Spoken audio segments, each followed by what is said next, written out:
What's up, story lovers? Welcome to Monkey DFIC. In today's video, we have a fantastic tale for you. What if Luffy mastered all 3 Haki types at age 7? If this is your first time here, consider subscribing and hitting the bell icon so you never miss a story. And if you're a returning viewer, thank you for your continued support. Alright, let's jump right into it. Chapter 1, The Awakening. The mountain path twisted through dense forest as 7-year-old Monkey D. Luffy stomped along, kicking stones with his sandals. His face scrunched into a determined pout, straw hat bobbing with each forceful step. Stupid Gramps. I don't want to be a marine. Luffy shouted at the empty forest, his voice scattering birds from nearby trees. I'm gonna be a pirate, and nobody's gonna stop me. 3 days ago, his grandfather Garp had dropped him off with the mountain bandits again. Another round of training, that mostly involved the old man throwing him into ravines or tying balloons to his back and watching him float away. Luffy had enough. Today, he decided to explore deeper into the forest, away from the bandits' hideout and certainly away from any surprise visits from Gramps. The mountain path narrowed, and Luffy found himself squeezing between boulders slick with moss. The forest grew darker, the canopy thicker overhead. But Luffy wasn't scared. He couldn't be scared if he wanted to be a pirate captain someday. When I meet Shanks again, I'll have all kinds of cool adventures to tell him about. Luffy grinned, picking up his pace. A low growl stopped him mid-step.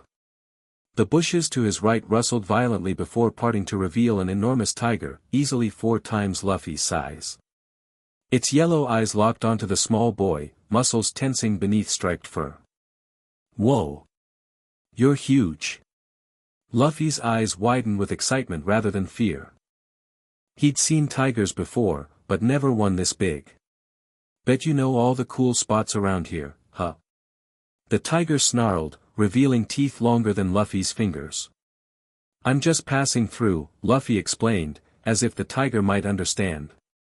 I'm exploring, 'cause I'm gonna be the pirate king someday. The tiger wasn't impressed. With a roar that shook leaves from the trees, it pounced. Luffy yelped and dove sideways, barely avoiding the massive paws that would have crushed him instantly. He rolled to his feet, adrenaline surging through his small body. Hey! That wasn't nice, he shouted, but the tiger was already turning for another attack. Something strange happened as the tiger charged again. The world around Luffy seemed to slow down.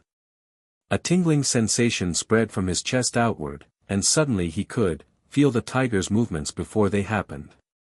He dodged again, this time with uncanny precision. Whoa! That was weird. Luffy laughed, confused but thrilled by this new feeling. The tiger circled him now, more cautious. Luffy stood his ground, the tingling sensation growing stronger. Without knowing why, he closed his eyes. And he could still see. Not with his eyes, but with something else, a sense that painted the forest, the tiger, even the insects in the grass in his mind. He could feel their presence, their movements, their intentions.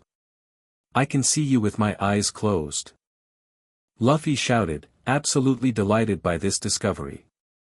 The tiger lunged again. This time, Luffy didn't just dodge, he jumped with perfect timing, sailing over the tiger's head and landing behind it. The tiger skidded to a halt, confused by its vanishing prey. Luffy laughed, the sound echoing through the trees.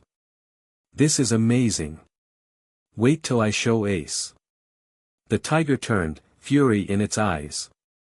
It charged once more, but now Luffy stood his ground. The tingling sensation concentrated in his arms, hardening them without him understanding how or why. As the tiger's jaws came down, Luffy threw up his arms in defense. Instead of tearing through his rubber flesh, the tiger's teeth met something impenetrable. The impact sent shockwaves through the clearing, and the tiger recoiled with a pained whine. Luffy stared at his arms in disbelief. They looked normal, but had felt like steel when the tiger bit down. Did I do that? The tiger circled again, wary now. Luffy could feel its hunger, its frustration, its pain from the failed bite. Somehow, he understood the creature was desperate, it hadn't eaten in days. "You're just hungry, huh?" Luffy's expression softened. "I get super cranky when I'm hungry too." The tiger tensed for another attack. This time, something new surged within Luffy. The tingling focused into an invisible wave that burst from his small body. The tiger froze mid-lunge, eyes rolling back as it collapsed unconscious to the forest floor. Silence fell over the clearing. Luffy stared at the motionless tiger, then at his own hands. "What did I do?" he whispered, for once at a loss for words. Miles away in a small coastal town, red-haired Shanks set his mug down as a strange sensation prickled at the edge of his awareness. "Captain?" Ben Beckman raised an eyebrow. "Something wrong?" Shanks frowned, looking toward the mountains. "Did you feel that?" "It was like..." "Like what?" Lucky Roo mumbled through a mouthful of meat. "Like someone just released a massive burst of Conqueror's Haki," Shanks said, his voice unusually serious. "But it felt unformed. Raw." Yasopp laughed. "Out here in East Blue?" "Not likely, Captain." Shanks didn't join in the laughter. He couldn't shake the feeling that something significant had just happened. Something that might change everything. "Maybe we should visit that mountain village earlier than planned," he murmured, more to himself than his crew. "I've got a weird feeling about this." Vice Admiral Monkey D. Garp was halfway across the Grand Line when the Den Den Mushi on his ship began to ring. He snatched it up with his typical lack of gentleness. "What is it?" "I'm busy." The snail's face contorted into the severe expression of Fleet Admiral Sengoku. "Garp, we've detected an unusual Haki surge in East Blue. Near Dawn Island." Garp's jovial expression dropped instantly. "What kind of surge?" "All three types, if our sensors are correct. Extraordinarily powerful but uncontrolled. Like a bomb going off." Garp's mind raced to his grandson. "That's impossible. There's no one in East Blue who, the location matches the mountain where you've been." Sengoku paused, "Training your grandson." Garp's massive fist tightened around the receiver. "That's absurd. Luffy's just a kid. 7 years old, correct?" Sengoku's voice grew grave. "There's no record of anyone manifesting Haki that young, let alone all three types simultaneously. If it is your grandson." "I'm turning around," Garp announced, already barking orders to his crew. "And Sengoku, not a word of this to anyone, understand? Not even the other admirals. Garp, if a child has manifested this level of power, the world government will," I said, "not a word." Garp roared before slamming the receiver down. As his ship changed course, Garp stared at the horizon, his mind filled with both pride and terror. If Luffy had awakened Haki at such a young age, and all three types at that, his grandson's life was about to become far more complicated, and dangerous. Luffy sat beside the unconscious tiger, munching on berries he'd gathered nearby. He figured the tiger would be hungry when it woke up, and maybe it wouldn't try to eat him if he shared his food. The strange feelings hadn't gone away. If anything, they'd grown stronger. He could sense animals moving through the forest hundreds of yards away. He could feel the mountain bandits back at Dayton's house, though he couldn't see that far with his eyes. "This is the coolest thing ever." Luffy grinned, popping another berry into his mouth. "I bet even Ace doesn't have superpowers like these." The tiger stirred, eyes blinking open. Luffy immediately offered it a handful of berries. "Here. I saved these for you. You're probably super hungry, right?" The tiger stared at him, confusion evident in its eyes. It sniffed the berries cautiously, then lapped them up from Luffy's palm with a rough tongue. "See? We can be friends." Luffy beamed. "I'm Luffy, and I'm gonna be king of the pirates." The tiger seemed to accept this introduction, or at least accept that the small human wasn't prey anymore. It stretched and padded a few steps away before looking back at Luffy. "You want me to follow you?" The tiger turned and continued walking, pausing occasionally to ensure Luffy kept up. They traveled deeper into the forest, to places Luffy had never explored before. Eventually, they reached a small clearing with a stream running through it. The tiger flopped down by the water, drinking deeply. Luffy plopped down beside his new friend, dipping his feet in the cool water. "This is your special spot, huh? Thanks for showing me." As the afternoon wore on, Luffy practiced his new abilities. He closed his eyes and tried to see further and further into the forest. He focused on making his arms hard again, laughing when he succeeded and could knock over small trees with a punch. He even managed to make another small burst of the invisible wave that had knocked out the tiger, though this time it only made nearby birds fall from their perches, stunned. "I gotta show Ace." Luffy jumped up as the sun began to set. He's gonna be so surprised. The tiger walked with him partway back toward the bandits' hideout before stopping at the edge of its territory. Luffy patted its massive head. "Thanks for not eating me. I'll come visit again." As Luffy raced through the darkening forest, he failed to notice the figure watching from the shadows. A tall man in a dark cloak tracked the boy's movements, a small den mushi in his hand. "Confirmed," the man whispered into the snail. "The boy shows signs of all three Haki types. Observation, armament, and conquerors." The snail's response was curt: "Continue monitoring. Do not engage. If red hair or the hero appears, withdraw immediately." "Understood. CP0 out." The figure melted back into the shadows as Luffy's excited voice faded into the distance. Port Gas D. Ace was not impressed. "You expect me to believe you knocked out a giant tiger with your mind?" The 10-year-old crossed his arms, scowling at Luffy. "Come on. It's true." Luffy insisted, bouncing on his heels. "And I could see with my eyes closed, and I made my arms super hard. Look, I'll show you." Luffy closed his eyes and concentrated, trying to summon the hardening effect to his arms. Nothing happened. "See? You're making stuff up again." Ace turned away dismissively. "No, wait. I really did it." Luffy grabbed Ace's shirt, eyes pleading. "I don't know how to make it happen whenever I want yet, but it happened. I swear on my dream of being Pirate King." Ace paused. Luffy never swore on his dream unless he was deadly serious. "Fine. If you can show me this superpower, I'll believe you." "Yes." Luffy pumped his fist. "Let's go find the tiger again.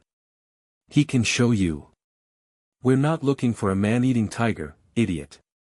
But he's my friend now. He showed me his special drinking spot and everything." Their argument was interrupted by heavy footsteps approaching the bandits' hideout. Footsteps that shook the ground slightly with each impact. "Crap, it's Gramps." Ace hissed, pulling Luffy behind a nearby bush. "I thought he wasn't supposed to be back for weeks." Luffy peered through the leaves as Garp emerged from the forest path. The Vice Admiral looked different than usual, his face set in a serious expression rather than his typical goofy grin. "Luffy." Garp's voice boomed through the mountain. "Where are you, brat?" Before Ace could stop him, Luffy jumped out from their hiding spot. "Gramps. You're back already? Did you bring meat?" Garp's eyes fixed on his grandson with an intensity that made even Luffy pause. The old Marine marched forward and knelt before the boy, examining him closely. "Are you okay? Anything strange happened today?" Garp's huge hands gripped Luffy's shoulders. Luffy glanced at Ace, who was frantically signaling him to keep quiet. But Luffy had never been good at lying. "I made friends with a tiger. And I got these cool new powers where I can see with my eyes closed and make my arms super hard and knock things out with my mind." Garp's face paled. "So it's true," he muttered, almost to himself. What's true, Gramps? Luffy tilted his head. Luffy, Garp's voice grew unusually gentle, what you did today, it's called Haki. And it's very rare for someone your age to be able to use it. Haki? Luffy's eyes widened. Is it a mystery power? In a way, Garp nodded. There are 3 types of Haki. Observation Haki lets you sense things around you, like seeing with your eyes closed. Armament Haki makes parts of your body as hard as steel. And Conqueror's Haki, the rarest kind, lets you knock out weaker opponents with your willpower alone. Ace had emerged from hiding now, listening intently. And Luffy can use all 3. That's impossible. Garp shot Ace a look.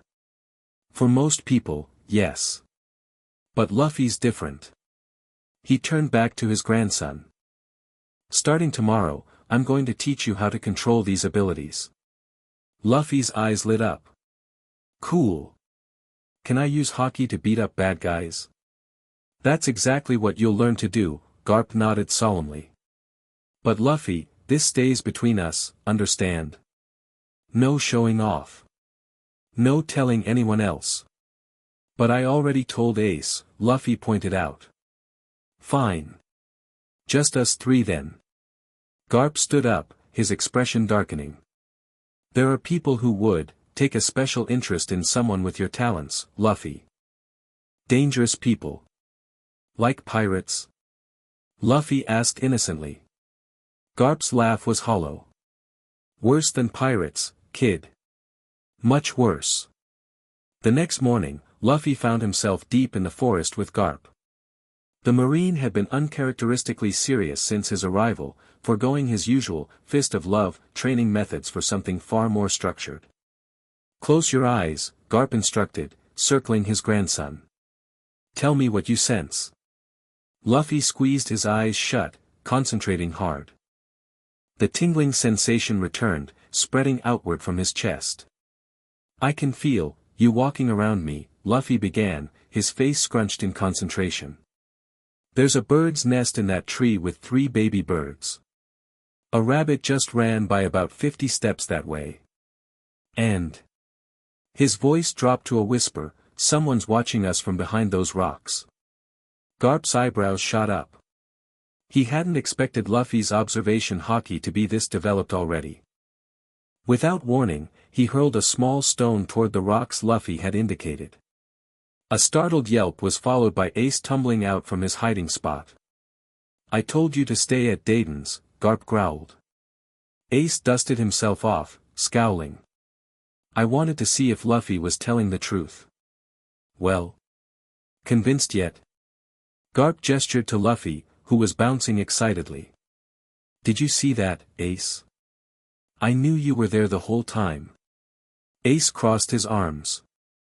Lucky guess. Fine, Garp sighed. You can stay and watch. Might do you some good to see what real training looks like. For the next several hours, Garp put Luffy through increasingly difficult exercises. He taught him to focus his observation Haki to detect objects Garp would throw at him while blindfolded. He showed him how to channel armament Haki into his fists to break stones that would normally shatter his knuckles. And most carefully of all, he helped Luffy understand the raw power of his Conqueror's Haki. Conqueror's Haki can't be taught, Garp explained as they sat resting. You're born with it or you're not. Only 1 in several million people have this ability. So I'm special. Luffy grinned. More special than you know, Garp muttered. The problem is, people who are special tend to attract attention. And not always the good kind. Ace, who had been silently observing, finally spoke up. Is that why you're really here, old man? Because someone else found out about Luffy's powers? Garp's silence was answer enough. Who? Ace demanded, his protective instinct flaring. Doesn't matter, Garp stood up abruptly. What matters is that Luffy learns to control these abilities. If he can't, they'll control him. Or worse, someone else will. The training continued for days. Luffy, always a quick learner when it came to fighting, made remarkable progress. By the end of the week, he could consistently coat his arms in armament Haki, extend his observation Haki over a wide area, and direct small bursts of Conqueror's Haki at specific targets. What surprised Garp most was how Luffy's rubber abilities interacted with his Haki. The armament Haki didn't just harden his rubber limbs, it seemed to make his gum-gum attacks exponentially more powerful. A gum-gum pistol enhanced with Haki could shatter boulders that even Garp would need effort to break. "This is incredible," Garp whispered to himself as he watched Luffy demolish a small cliff face with a Haki-infused punch. He could be admiral level before he's even a teenager. Ace, who had begun attempting to awaken his own Haki through sheer determination, noticed the old man's expression. "You're thinking about making him a marine again, aren't you?" Garp didn't respond immediately. "What I want and what's safest for him might be different things." "What does that mean?" Ace demanded. Garp sighed heavily. "It means the world government has ways of ensuring powerful individuals serve their interests. One way or another. You wouldn't let them take Luffy," Ace said, though his voice held a note of uncertainty. "I'm just one man, Ace. Even heroes have limits to their power." Garp watched as Luffy practiced extending his observation Haki further into the forest. "But I'll do everything I can to keep him safe. That's why this training is so important." Later that night, as Luffy snored loudly in his bed, Garp sat outside the bandits' hideout, staring at the stars. The den mushi in his pocket rang softly. "Any updates?" Sengoku's voice came through quietly. "It's confirmed," Garp replied, keeping his voice low. "All three types, developing faster than should be possible. He's a monster in the making, Sengoku. The world government will want him. Over my dead body." Sengoku's sigh crackled through the connection. "That can be arranged if you aren't careful, old friend. The Gorosei have already been informed of the anomaly in East Blue." Garp's fist tightened. "Who told them? Who do you think?" "CP-0 has been monitoring the situation since the initial burst. I've been stalling them, but they'll want to see the boy eventually. He's 7 years old, Sengoku. A child. A child with the potential to change the world. You know how the government deals with such threats." Garp closed his eyes, memories of another child they'd hunted filling his mind. "I won't let history repeat itself." "Then prepare him," Sengoku advised. "Make him strong enough to protect himself when you can't be there. And Garp, be careful who else learns about the boy's abilities. Not everyone in the Marines serves justice first." The connection went dead, leaving Garp alone with his thoughts and the weight of his grandson's future pressing down on him. 2 weeks after Luffy's Haki awakened, the familiar shape of a pirate ship appeared in Windmill Village's harbor. The villagers gathered anxiously, but their fears turned to excitement when they recognized the Jolly Roger, a skull with 3 scars over one eye. "It's red hair," someone shouted, and cheers erupted along the docks. Shanks stepped off his ship with his usual casual confidence, though those who knew him well might have noticed a certain tension in his shoulders. Ben Beckman followed closely, his observant eyes scanning the village. "Makino." Shanks grinned as the green-haired barmaid approached. "How's business been without your favorite customers drinking all your stock?" Makino smiled warmly. "Quieter, but less profitable. What brings you back so soon? You weren't due to return for another month." Shanks' grin didn't falter, but his eyes grew more serious. "Just had a feeling we should check in. How's the little anchor doing? Luffy?" Makino's expression softened. "He's up in the mountains with his grandfather. Vice Admiral Garp returned unexpectedly a couple weeks ago." The tension in Shanks' shoulders increased visibly. "Did he now? Any particular reason?" Makino shook her head. "Not that I know of. Just more of his marine training for Luffy, I suppose." "Well, maybe we'll pay the little guy a visit," Shanks said lightly. "Been too long since I've seen that determined face of his." As the pirates made their way to Party's bar for drinks, Ben leaned in close to his captain. Garp being here complicates things. Or simplifies them, Shanks muttered. If what we felt was really coming from Luffy, Garp would have sensed it too. He'd come running. You think he knows? I think that's exactly why he's here. Shanks accepted a mug from Aquino with a nod of thanks. The question is, what's he planning to do about it? They didn't have to wait long for an answer. The door to the bar slammed open with enough force to rattle the glasses on the shelves. Vice Admiral Garp stood in the doorway, his massive frame blocking out the sunlight. I thought I smelled pirate scum, Garp growled, but there was less hostility in his voice than usual. Garp. Shanks raised his mug in greeting. What a coincidence. We were just talking about you. Save it, red hair. Garp marched into the bar, conspicuously alone. We need to talk. Privately. Shanks exchanged glances with Ben before nodding. Lead the way, Vice Admiral. The two men left the bar, walking in silence until they reached the outskirts of the village. Only when they were well away from prying ears did Garp speak. You felt it, didn't you? That's why you came back early. Shanks didn't pretend not to understand. A burst of Conqueror's Haki powerful enough to reach me miles away. Hard to miss.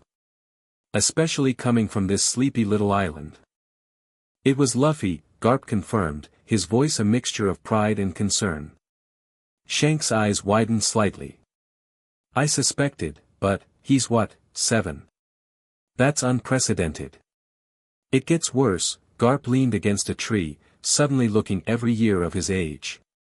It wasn't just Conqueror's Haki. He awakened all 3 types simultaneously. Some kind of survival reaction to danger. Shanks let out a low whistle. That's impossible. Apparently not for my grandson, Garp laughed humorlessly. He's been training with me for 2 weeks now. His progress is frightening, red hair. He's doing things that should take years to master. Why tell me this? Shanks asked carefully. I'm a pirate. Your enemy. Garp met his gaze directly. Because right now, you might be one of the few people I can trust with this information. The world government has already taken an interest. CP-0 is watching. CP-0. Shanks' casual demeanor vanished instantly. For a child. A child who could potentially become one of the most powerful Haki users in history, Garp corrected. They'll want to either recruit him or eliminate him. There's no middle ground with the cipher, Paul. Shanks processed this information, his mind racing through implications. What do you need from me?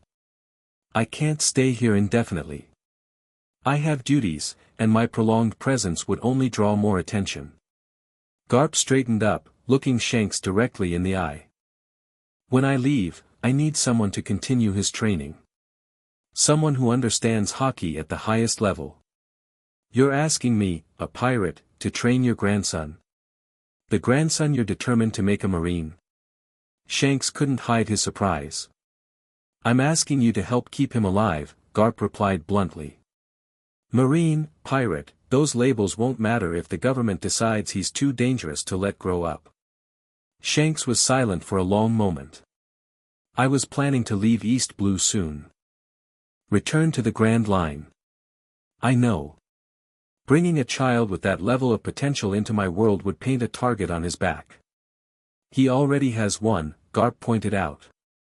At least with you, he'd have a Yonko's protection. Shanks raised an eyebrow. So you do keep up with my career. Don't flatter yourself, Garp snorted. I know exactly what kind of pirate you are. That's why I'm asking you instead of threatening to sink your ship. After a thoughtful silence, Shanks spoke. Let me meet him first. See this miracle for myself. Garp nodded. Tomorrow. Bring only your core crew. No one else can know about this meeting. As they walked back toward the village, Shanks asked the question that had been bothering him since their conversation began. What happened to make his Haki awaken so suddenly? Garp's expression darkened. He says he made friends with a tiger that tried to eat him. Knocked it unconscious with Conqueror's Haki, then waited for it to wake up so he could share his berries with it. Despite the seriousness of the situation, Shanks burst out laughing. That sounds exactly like Luffy. For the first time, Garp's stern expression cracked into a smile. Yes. Yes, it does. The meeting place Garp had chosen was a small clearing deep in the mountain forest, far from both the bandits' hideout and any village paths. Shanks arrived with only Ben, Yasopp, and Lucky Roo, his most trusted officers. Where is he? Shanks asked, scanning the apparently empty clearing. Garp smirked. Luffy, you can come out now. Show them what you've learned. For a moment, nothing happened. Then a small voice came from directly behind Shanks. Hi, Shanks. The pirate captain spun around, genuinely startled. Luffy stood there grinning, his straw hat slightly too large for his small head. How did you? Shanks began. I used observation Haki to hide my presence until you passed me, Luffy explained proudly. Gramps taught me. But it's still really hard to keep it up for long. Shanks exchanged glances with his officers. For a child to mask his presence from 4 experienced Haki users was extraordinary. Impressive, Luffy, Shanks knelt to the boy's level. Your grandfather tells me you've learned some amazing new skills. Yeah. Wanna see? Without waiting for an answer, Luffy closed his eyes in concentration. His small arms darkened with the distinctive sheen of armament Haki. I can make my gum-gum pistol super strong now. Watch. Luffy's arm stretched back, coated in Haki, then shot forward with frightening speed toward a nearby boulder. The rock didn't just crack, it exploded into fragments that scattered across the clearing. Holy! Yasopp whispered. And I can do this too. Luffy scrunched his face in effort.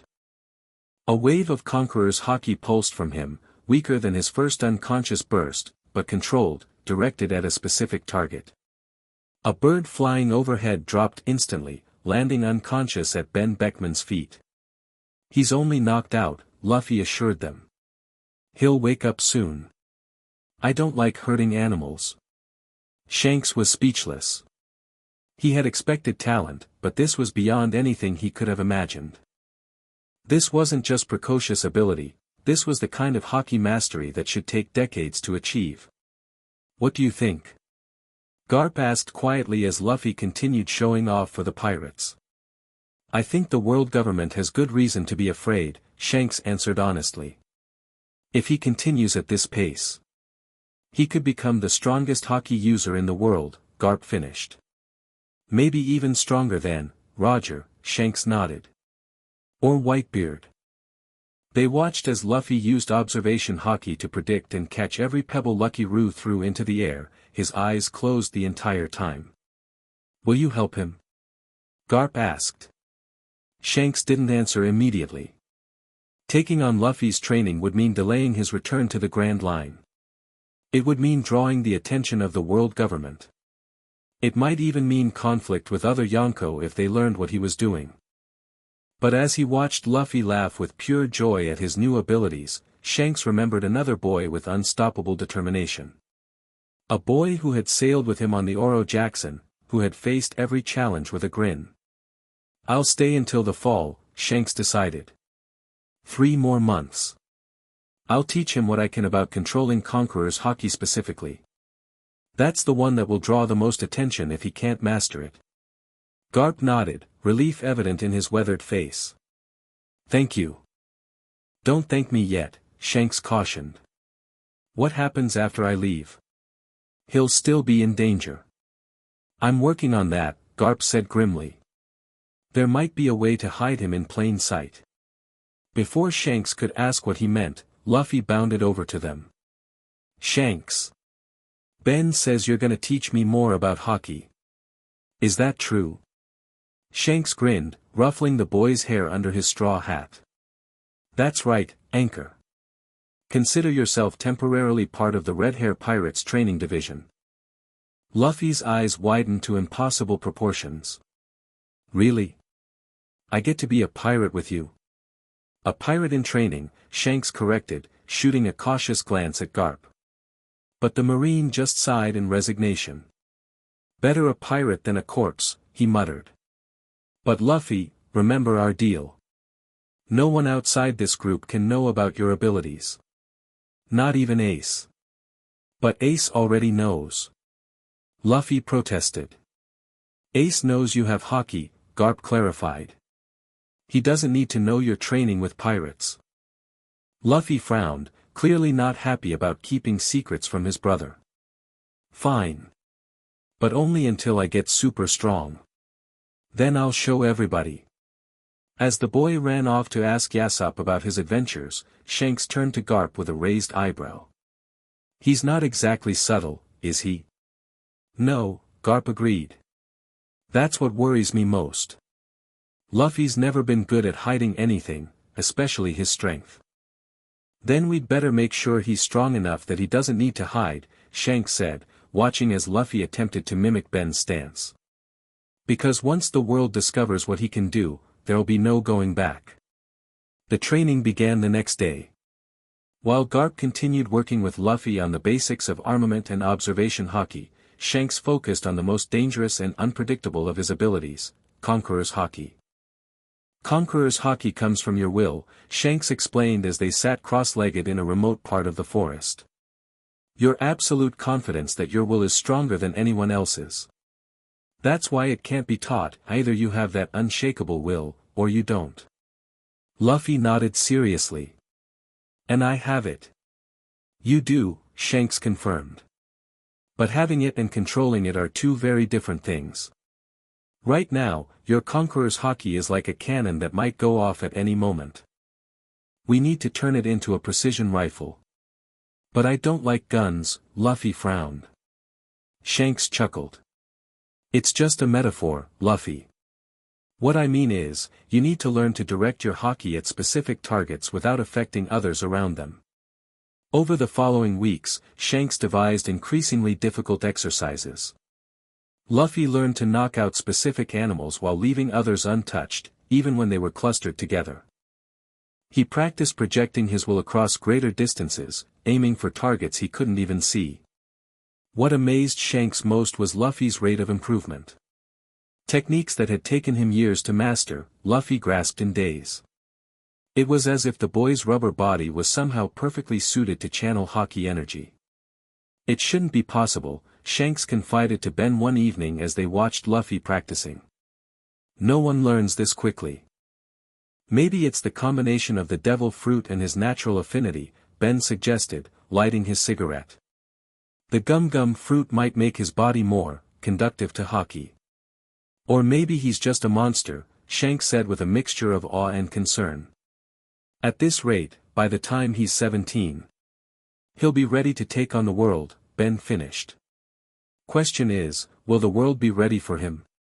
Meanwhile, Luffy was developing his own unique applications of Haki. He discovered that by combining observation Haki with his rubber abilities, he could stretch his limbs with incredible precision, striking targets he couldn't even see. By infusing armament Haki into his gum balloon, he created a defense almost impenetrable to physical attacks. But most impressive was what happened when he channeled Conqueror's Haki through his rubber body. The normally invisible waves of willpower became visible as ripples through his stretched limbs, amplifying the impact when they struck. I'm calling it Gum Red Hawk. Luffy announced proudly after demolishing an entire cliffside with the technique. Because it's like my arm is on fire. Shanks couldn't help but laugh at the boy's enthusiasm, even as the display of power sent chills down his spine. Just remember what we talked about, Luffy. Great power means great responsibility, Luffy nodded seriously. I know, Shanks. I won't use these attacks on people weaker than me. Only bad guys who really deserve it. As summer began to transition into early fall, Garp was forced to return to his duties. The night before his departure, he met with Shanks on the beach. He's progressing even faster than I feared, Garp said without preamble. Feared? Shanks raised an eyebrow.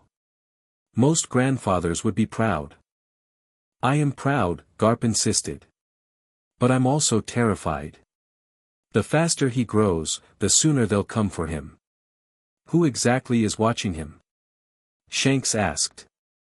You mentioned CP0, but who specifically? Garp's expression darkened. Rob Lucci. He's young, but already gaining a reputation as their most promising agent. Shanks whistled. The kid's got the government's best on his tail already. He's moving up in the world. This isn't a joke, red hair, Garp growled. Lucci is a natural predator. He won't hesitate to eliminate Luffy if ordered to do so. So what's your plan? You can't keep Luffy hidden forever. Garp stared out at the ocean. There might be a way to protect him in plain sight. If I can convince the higher-ups that I'm grooming him as a marine weapon, they might allow him to develop under my supervision instead of theirs. You'd make him a government dog to save his life? Shanks asked skeptically. I'd buy him time, Garp corrected. Time to grow strong enough to make his own choices when the moment comes. Shanks considered this strategy. It could work. The world government loves having powerful weapons at their disposal. But what about Luffy's dream? He's made it pretty clear he wants to be Pirate King, not a Marine. Garp laughed, though there was little humor in it. Dreams change. Survival comes first. You don't know your grandson very well if you believe that, Shanks said quietly. Before Garp could respond, a familiar voice called out from the darkness. Gramps? Shanks? What are you guys doing out here? Luffy emerged from the trees, rubbing sleep from his eyes. He wore pajamas covered in pirate skull patterns, a detail that didn't escape either man's notice. Just grown-up talk, Luffy, Garp said, quickly composing his features into a smile. You should be in bed. I couldn't sleep. Luffy plopped down on the sand between them. I was practicing observation Haki like you taught me, and I felt you guys here. You felt worried. Shanks and Garp exchanged glances. Luffy's observation Haki was becoming sensitive enough to detect emotions, another sign of his accelerated development. We're just discussing your training, Anchor, Shanks assured him. Nothing to worry about. Luffy looked unconvinced. Is something bad coming? I keep feeling like there's something watching us from far away. The statement sent ice through both men's veins. If Luffy could sense CP0's surveillance. Nothing's coming that you need to worry about, Garp said firmly, placing a massive hand on Luffy's small shoulder. That's why we're training you, so you can handle anything that does come. Luffy nodded, yawning widely. Okay. But when I'm Pirate King, I won't have to hide or be scared of anything. That's right, Shanks agreed, ignoring Garp's scowl. But even kings need their sleep. Go on back to bed, Luffy. Once the boy had trudged back toward the bandits' hideout, Garp turned to Shanks with a resigned expression. You see what I'm dealing with? He's determined to be a pirate, despite everything. Some things are just destiny, Shanks shrugged. You can guide him, protect him, but ultimately, Luffy will choose his own path. Even if it gets him killed. We all die someday, Garp, Shanks said softly. The question is whether we lived as ourselves or as someone else's idea of who we should be. Garp had no answer to that. They parted ways under the stars, two men from opposite sides of justice united only by their concern for one remarkable boy. The day of Shanks' departure arrived faster than anyone expected. The red-hair pirates had extended their stay by nearly a month beyond their original plan, but the Grand Line called, and they couldn't delay any longer.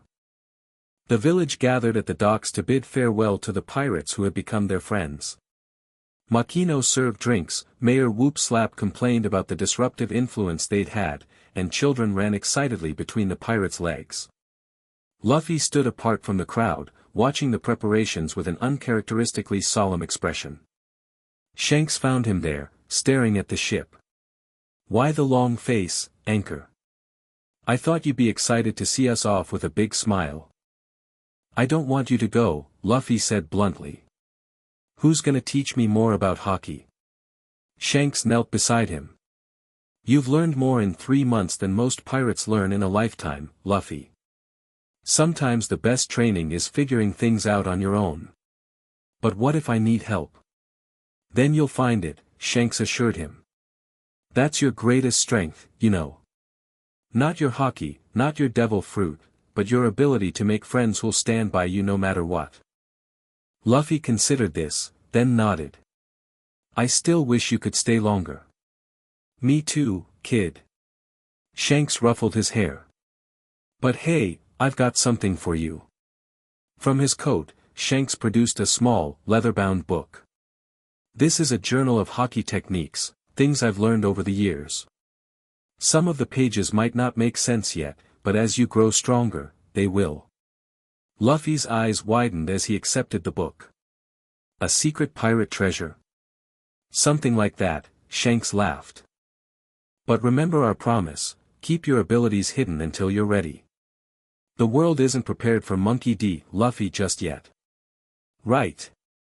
Luffy nodded seriously, clutching the book to his chest. I'll train in secret and surprise everyone when I set sail to become Pirate King. That's the spirit. Shanks stood as Ben called that the ship was ready to depart. Take care of yourself, Luffy. The next time we meet, you'd better be a great pirate. As the Red Hair pirates prepared to set sail, Luffy followed them to the edge of the dock. The village waved and called farewells, but Luffy remained quiet, his small hands gripping Shanks' journal tightly. Just as the ship began to pull away, Shanks turned back for one final look at the island, and froze. Standing at the edge of the forest, partially concealed by trees, was a tall figure in dark clothing. Even from a distance, Shanks could feel the cold, calculating aura of a trained killer. CP-0 was watching. Shanks casually adjusted his course, moving to stand at the stern of the departing ship.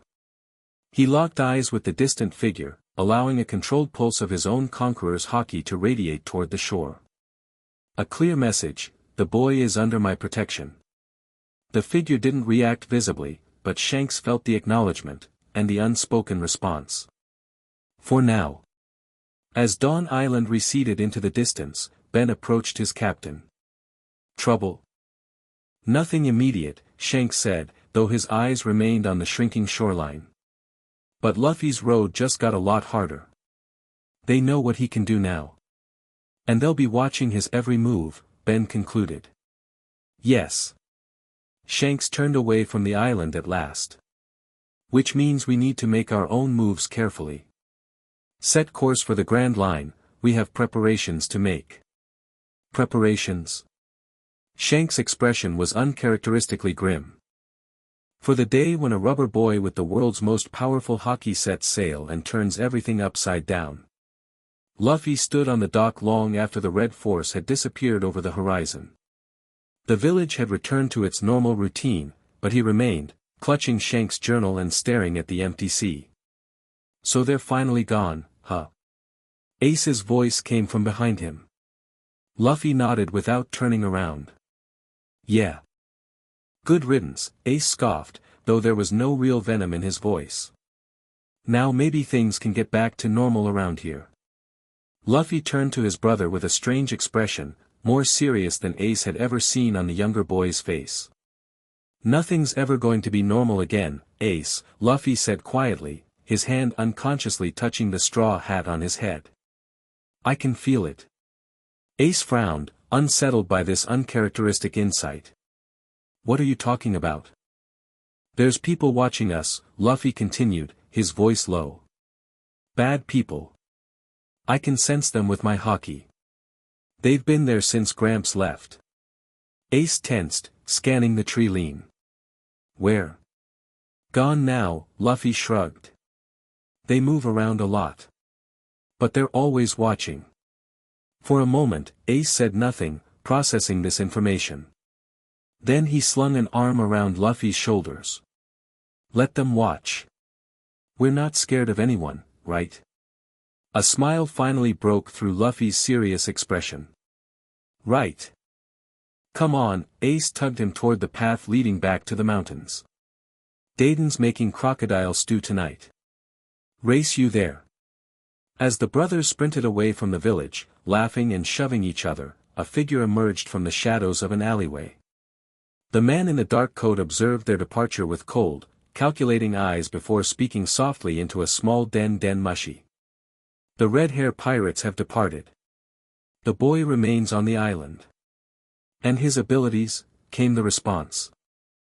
Confirmed. All 3 types of Haki, at a level unprecedented for his age. He's also aware of our surveillance now. Interesting. Continue monitoring, but maintain distance.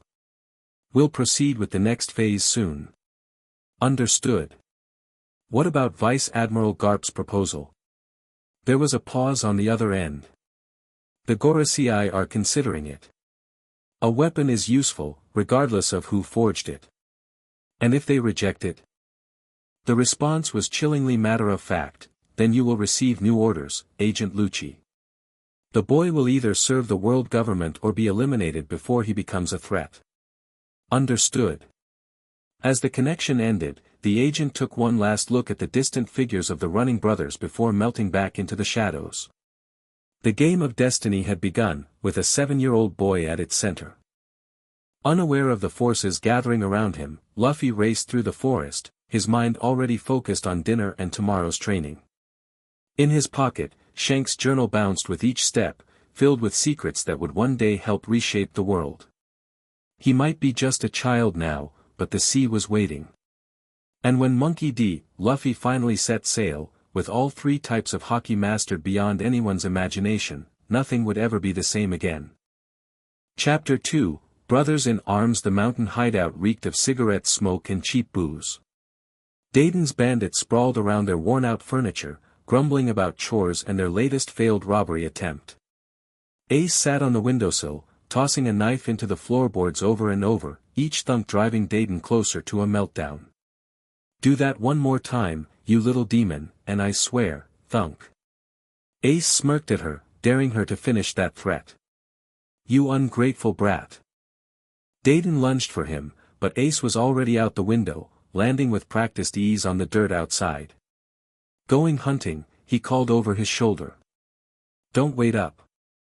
The forest welcomed Ace like an old friend, its shadows and pathways as familiar to him as his own hands. 3 months since the red-hair pirates left. 3 months since Garp had dumped Luffy with them full-time again. 3 months of watching his little brother disappear for hours to practice whatever the hell those pirates had taught him. Speaking of which. Ace paused, cocking his head. A distant crashing sound echoed through the trees, followed by what might have been a battle cry. He sighed. Only one person made that much noise. Curiosity got the better of him. Ace changed direction, moving silently through the underbrush toward the commotion. The sounds grew louder, splintering wood, heavy impacts, and Luffy's voice carrying through the forest. Gum gum hawk gatling. Ace reached the edge of a clearing and stopped cold. What he saw made his mouth drop open. Luffy stood in a circle of destruction. Shattered boulders and splintered trees surrounded him. His small body was drenched in sweat, hat hanging down his back by its string. But what really caught Ace's attention were Luffy's arms. They stretched out impossibly far, nothing new there. But they were black, not just dark, but glossy black like polished obsidian. And as they whipped forward in a blur of punches, they seemed to ripple with some kind of invisible force that shredded whatever they touched. A massive boulder Ace knew he couldn't have moved himself exploded into dust under the assault. Yeah. Luffy pumped his fists, the black coating fading from his skin. Almost got it perfect that time. Ace stepped into the clearing, slow clapping sarcastically. Nice light show. Luffy whipped around, his face splitting into a massive grin. Ace. Did you see that? I almost held the armament Haki for the whole attack. Whatever. Ace walked closer, trying to look unimpressed while his mind raced. He'd seen Luffy use Haki before, but nothing like this. The kid was getting stronger every day. Shouldn't you be, I don't know, not advertising your secret powers by destroying half the forest? Luffy's smile faltered. Nobody comes out this far. I did. Yeah, but you're you. Luffy stretched his arms, wiping sweat from his face. Besides, I gotta practice somewhere. Shanks said, Ace mocked, an unexpected bitterness in his voice. If red hair's so great, why'd he leave you here? Luffy's expression darkened. He had important pirate stuff to do. And he left me his journal. Right, the magic book. Ace rolled his eyes. Let's see what's so special about it then. To his surprise, Luffy shook his head. I can't. I promised not to show anyone. Not even me. Ace raised an eyebrow, genuinely surprised. Luffy never kept anything from him. Especially not you, Luffy said, not meeting Ace's eyes. Gramps said the less you know, the safer you are. Something cold settled in Ace's stomach. Safer from what? Luffy hesitated, then pointed at a tree about 50 yards behind Ace. From him. Ace spun around, pipe instantly in hand. He saw nothing but forest. There's nobody there, Luffy. He's there. Luffy's voice was unervingly certain. He's been watching me for weeks. I call him Bird Guy, 'cause his aura feels like a bird of prey.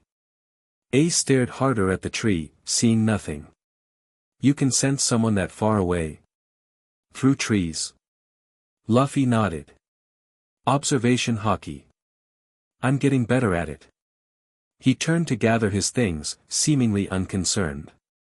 He won't do anything while you're here. He just watches. And that doesn't freak you out? Ace demanded, still scanning the forest. Luffy shrugged. Used to it. Gramps says I have to get strong enough that it won't matter who's watching. For the first time, Ace felt a twinge of something unfamiliar when looking at his little brother. Not the usual annoyance or reluctant affection, but something else. Fear. Not of Luffy, but for him. Let's head back, Ace said quietly. It's getting late. As they walked through the darkening forest, Ace kept glancing over his shoulder, seeing nothing but feeling increasingly certain they weren't alone. Whatever Luffy had gotten mixed up in, it was bigger and more dangerous than Ace had realized. And for once in his life, he wasn't sure he could protect his little brother from it. The next morning broke with gray skies and the promise of rain. Ace woke early as usual, surprised to find Luffy already gone from his sleeping spot. The kid usually slept like the dead. Where's the rubber brat? He asked Dayton, who was nursing her first cigarette of the day. How should I know? She grumbled. Not his keeper. You literally are his keeper, Ace pointed out. Garp pays you to, he threatened me to, Dayton corrected. There's a difference. Ace sighed and grabbed his pipe. I'm going out. Bring back breakfast. Dayton called after him. Outside, a light drizzle had begun. Ace hunched his shoulders against it, wondering where Luffy would go in this weather. Normally he'd check the training clearing, but after yesterday's revelation about being watched. On instinct, Ace headed toward the coast. There was a cliff overlooking the sea where Luffy sometimes went when he missed Shanks. As he approached, Ace heard voices and slowed, moving carefully through the wet underbrush. Improving faster than expected, a deep voice said. Definitely not Luffy. So what's the verdict? That was Luffy, sounding unusually serious. The Cypher Pole agent has been reporting your progress directly to the 5 elders. That's Bird Guy, right? The one who's always watching. Yes. Rob Lucci. Remember that name, Luffy. He's dangerous. I can take him. A harsh laugh. No, you can't. Not yet. Ace peered through the foliage and nearly gasped. Standing with Luffy on the cliff edge was a towering figure in a hooded cloak. Even with the hood up, Ace could see tribal tattoos on the man's face. The government has two options, the stranger continued. Recruit you or eliminate you. Your grandfather's proposal buys you time, but eventually they'll want to collect on their investment. I'm not gonna be their weapon, Luffy said firmly. I'm gonna be Pirate King. I know. The man sounded almost proud.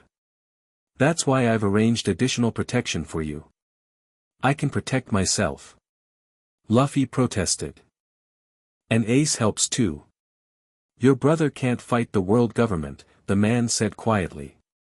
And neither can you. Not yet. Ace felt his face burn with indignation.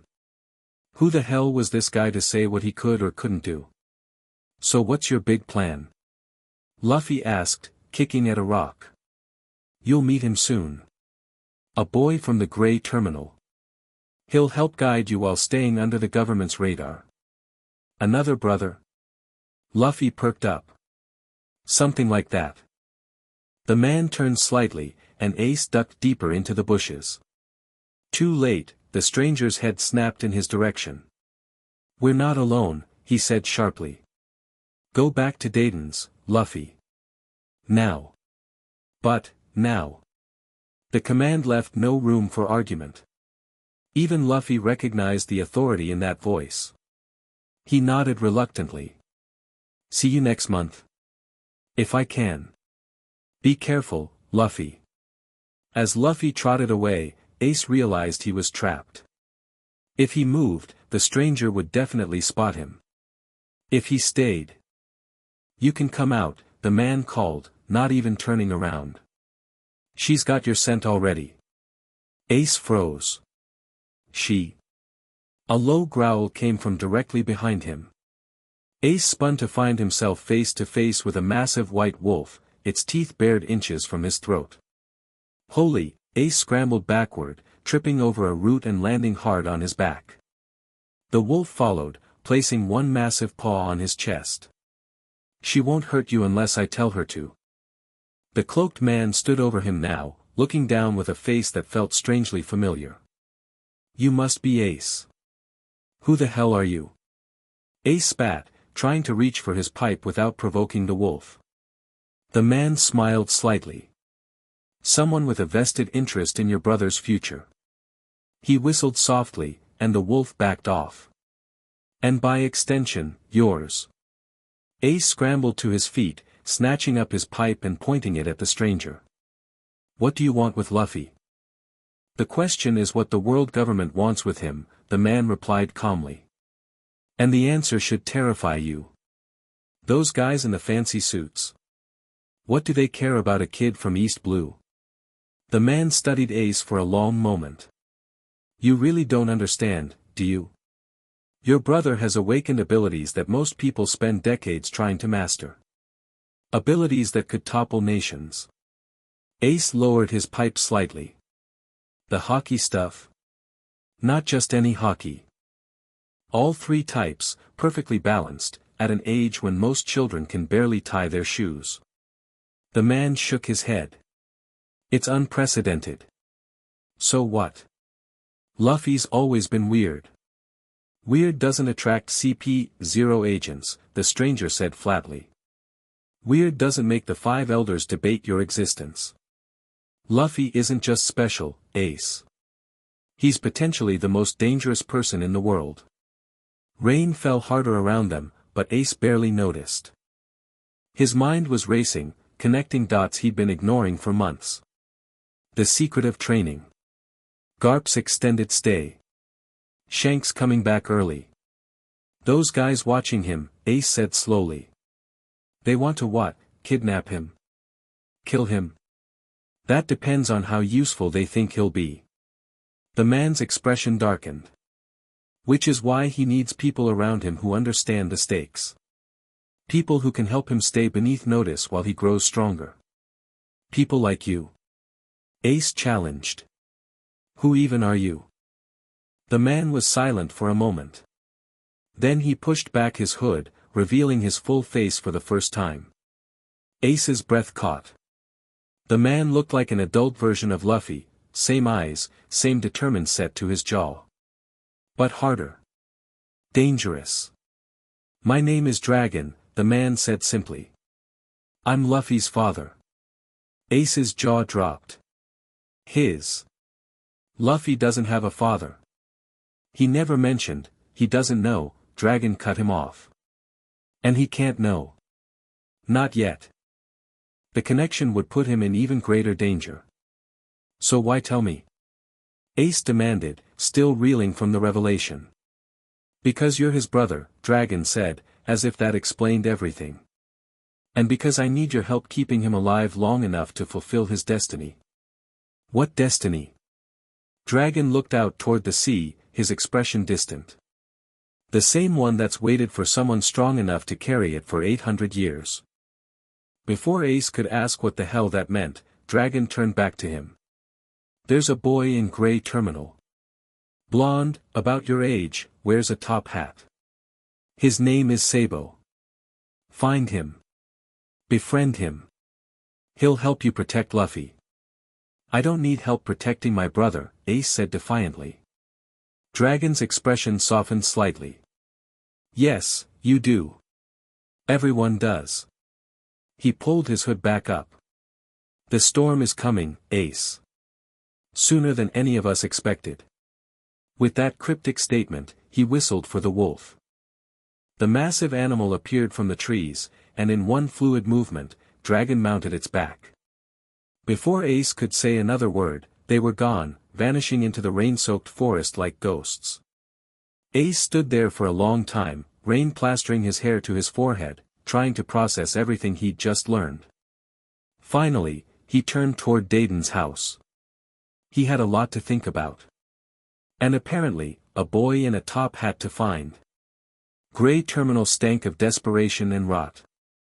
Ace wrinkled his nose as he picked his way through mountains of trash, keeping a wary eye out for the usual scavengers and lowlifes who called this place home. 3 days had passed since his encounter with Dragon. 3 days of watching Luffy more closely, noticing things he'd overlooked before. The way the kid sometimes stopped mid-conversation, head tilted as if listening to something far away. The casual display of strength that went beyond even his devil fruit abilities. The moments when Luffy's eyes suddenly seemed far older than his 7 years. It was unsettling. A boy in a top hat, Ace muttered to himself. Great directions. Very specific. As if on cue, a flash of blue caught his eye. Atop a particularly large trash heap, a figure in a blue coat was fighting off 3 larger men. And yes, he was wearing a top hat. Well, damn, Ace said, impressed despite himself. Dragon's intelligence was good. The boy was holding his own, wielding a metal pipe not unlike Ace's own with impressive skill. But he was outnumbered, and one of the men had pulled a knife. Ace sighed.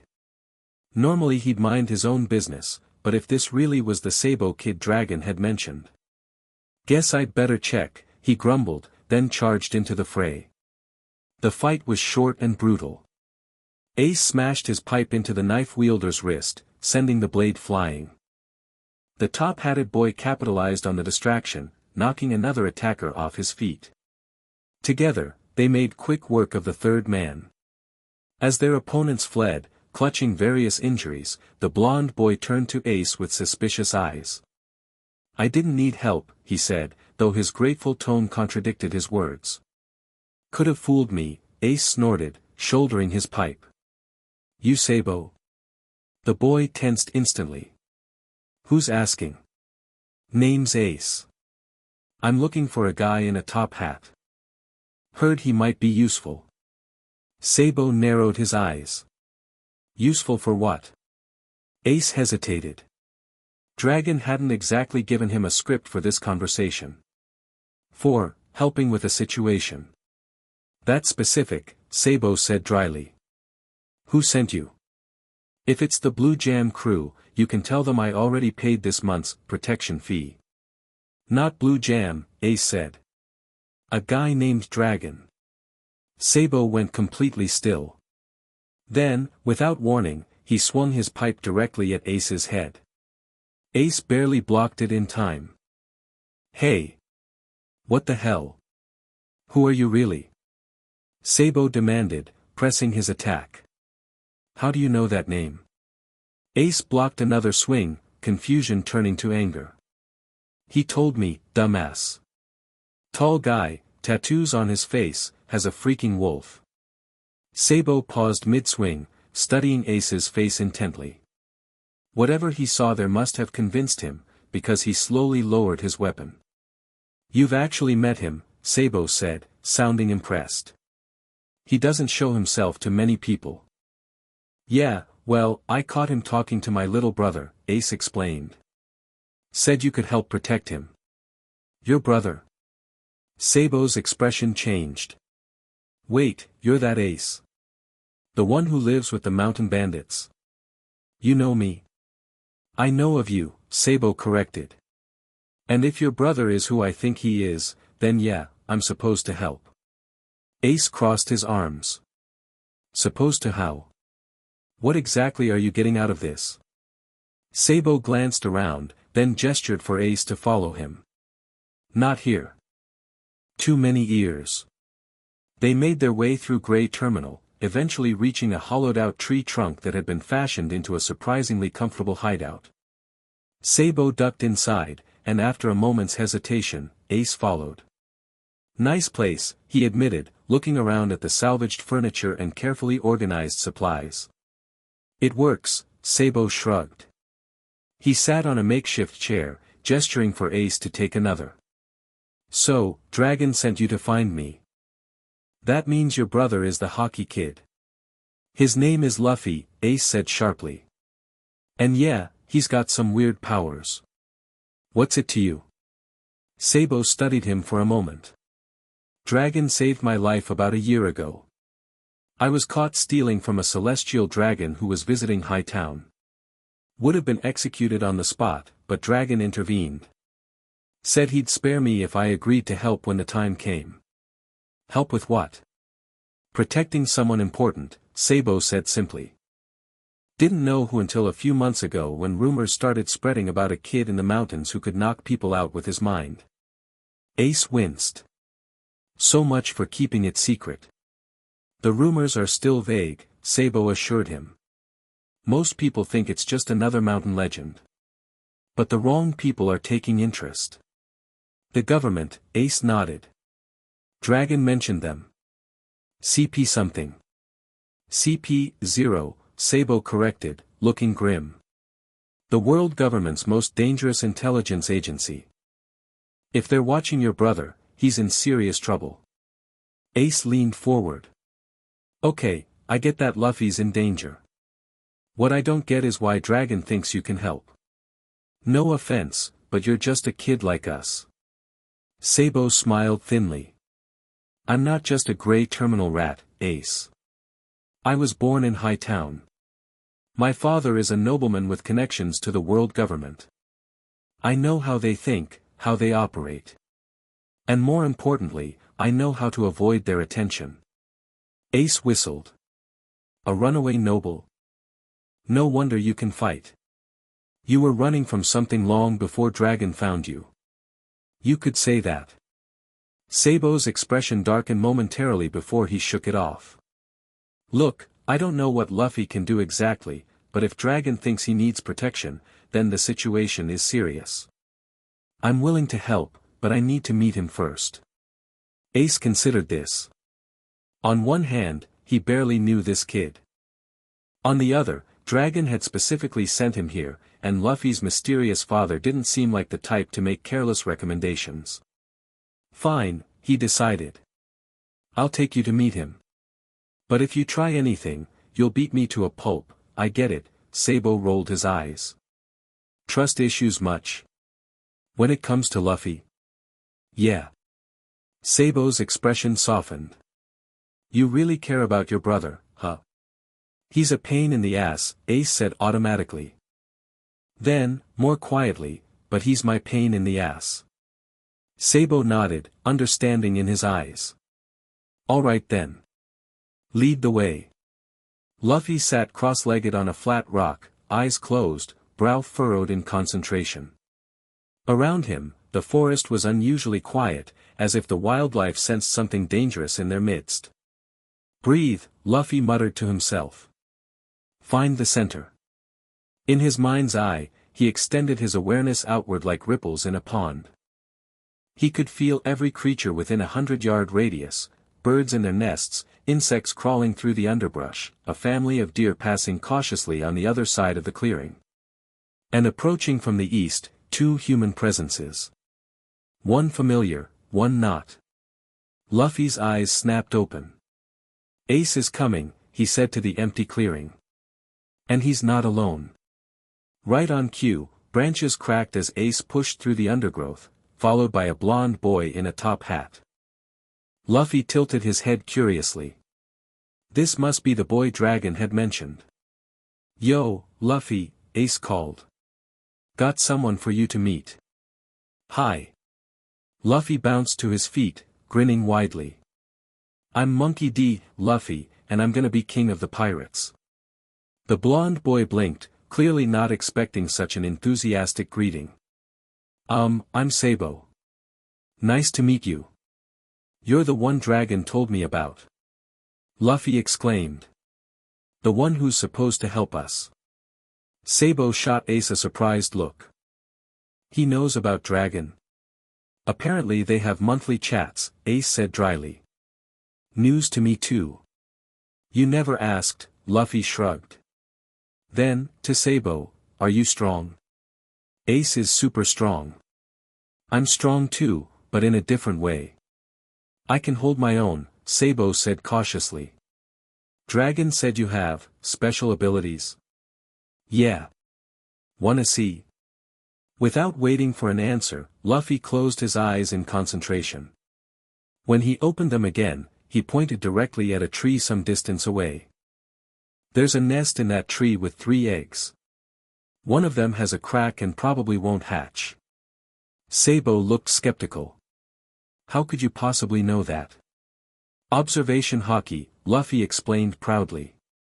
"I can sense things around me." "Feel them." "Prove it," Sabo challenged. Luffy shrugged. "Climb up and check." Sabo glanced at Ace, who nodded.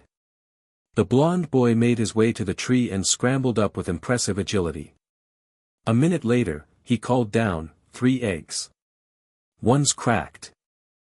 Ace couldn't help but smirk at Sabo's astonished expression as he climbed back down. "Told you he was special." "That's incredible," Sabo admitted, looking at Luffy with new respect. "What else can you do?" Luffy grinned wickedly. "Wanna see me knock out that bear?" He pointed to a large black bear that had wandered into the far side of the clearing, oblivious to their presence. "Don't," Ace warned. "You know what Garp said about using that one casually." Luffy pouted. "Fine. How about this then?" He stretched his arm back, the limb extending impossibly far.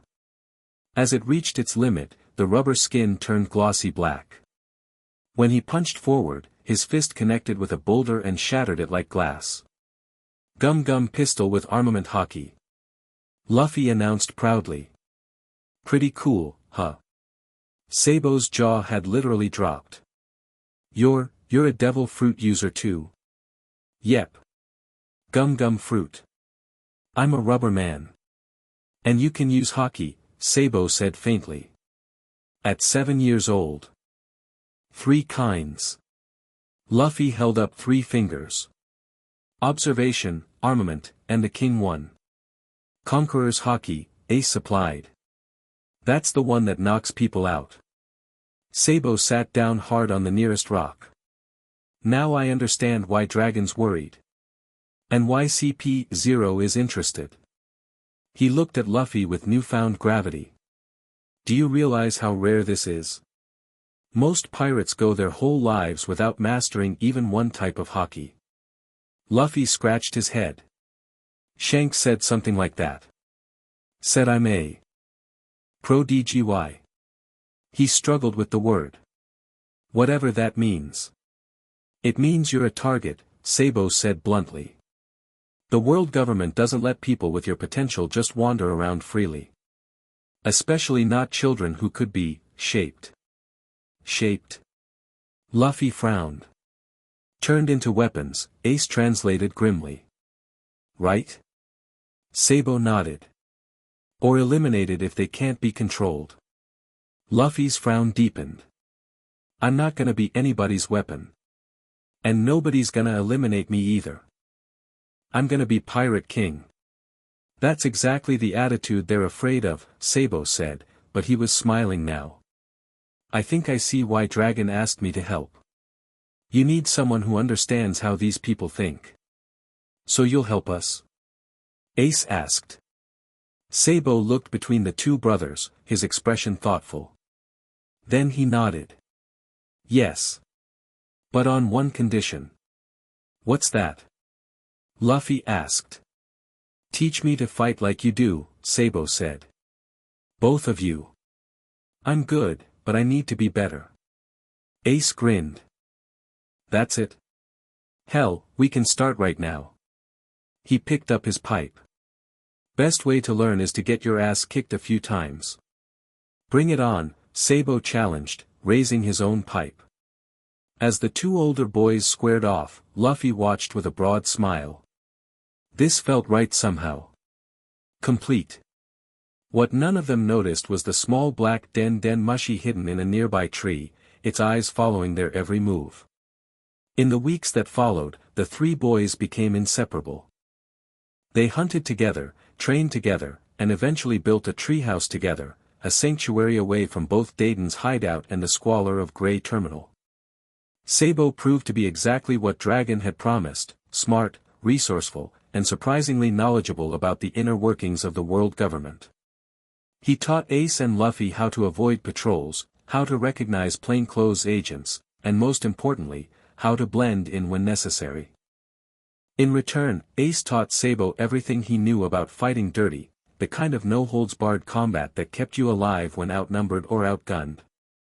And Luffy, for his part, shared some of the basic Haki techniques Shanks had taught him. Focus on your breath, Luffy instructed, sitting cross-legged in their treehouse. Shanks says Haki comes from inside, not outside. Easy for you to say, Sabo grumbled, eyes squeezed shut in concentration. You're a natural.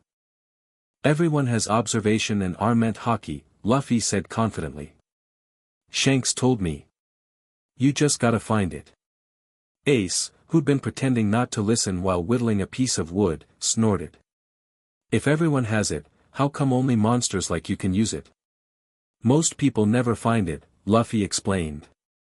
Or they find it super late, like when they're old. Like 20 or something. Both older boys laughed at that. Ancient, Sabo agreed solemnly. Practically dead, Ace nodded. Luffy grinned, but then his expression suddenly shifted. His head snapped toward the window, eyes narrowing. What is it? Ace asked, instantly alert. Someone's coming, Luffy said quietly. A group. 5, no, 6 men. Armed. Sabo moved to the window, peering cautiously through the crude spy hole they'd made. I don't see anyone. They're still about half a mile away, Luffy said. But they're heading straight for us. Ace and Sabo exchanged looks. They'd learned not to question Luffy's observation Haki. Pirates or bandits? Sabo asked. Luffy closed his eyes, focusing harder. Pirates. I recognize one of them. The leader of the Blue Jam crew. Blue Jam? Sabo paled. Why would he come all the way out here? Maybe he followed you, Ace suggested. You said you paid his protection fee, right? Yeah, but... Sabo trailed off, looking worried. He shouldn't have any reason to track me down. Unless someone paid him to, Ace said darkly. Luffy's eyes snapped open. There's someone else with them. Not a pirate. His clothes feel fancy. Now Sabo looked truly alarmed. We need to go. Now. Why? We can take 6 guys, Ace said confidently. Not if one of them is who I think it is, Sabo grabbed his pipe and hat. Trust me on this, Ace. Something in Sabo's voice convinced Ace not to argue. He nodded, gathering his own weapon. All right. Where to? Dayton's? Luffy suggested. Sabo shook his head.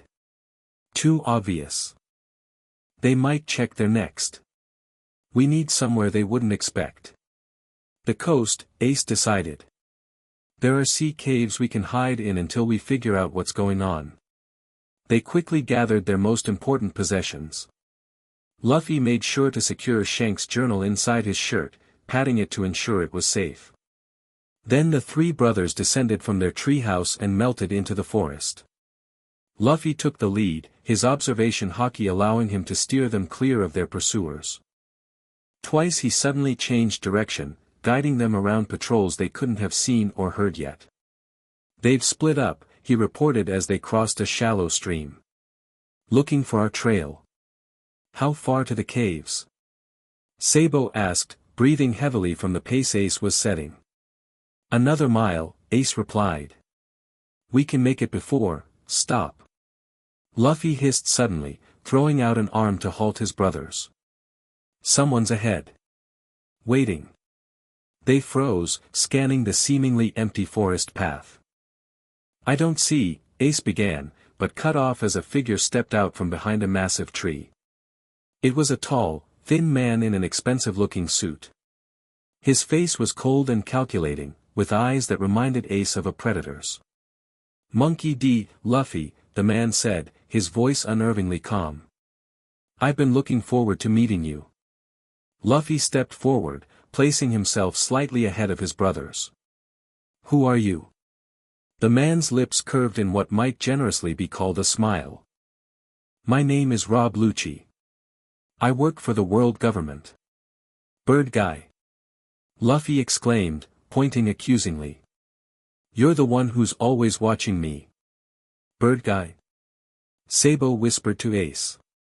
Later, Ace muttered back, never taking his eyes off the threat. Lucci inclined his head slightly.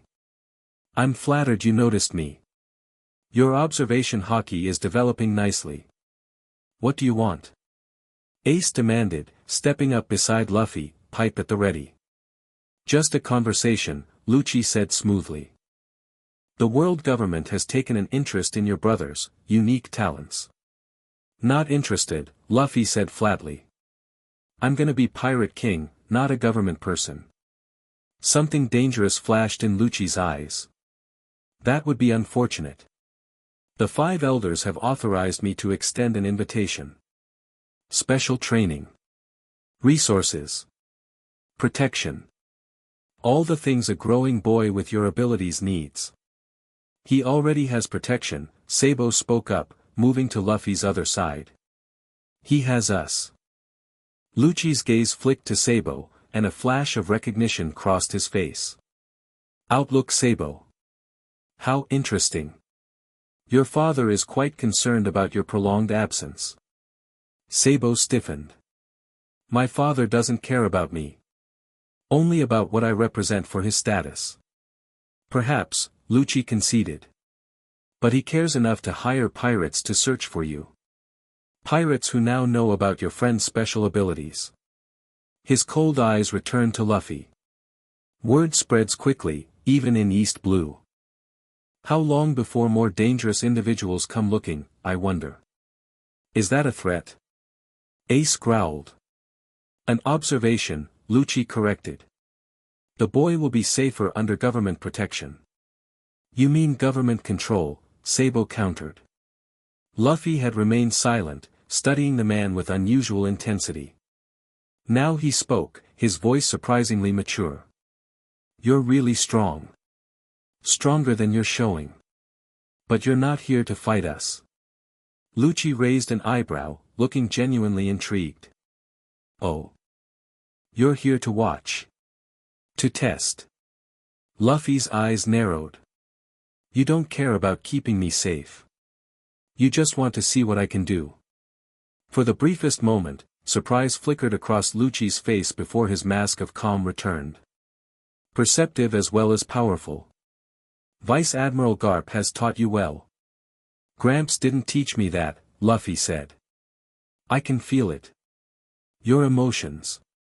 You're excited. Like a cat watching a mouse. The atmosphere grew tense as Lucci stared at Luffy with new interest. Fascinating. Emotional perception through observation Haki is an advanced technique. Perhaps we've underestimated your progress. Without warning, Lucci moved, so fast he seemed to blur.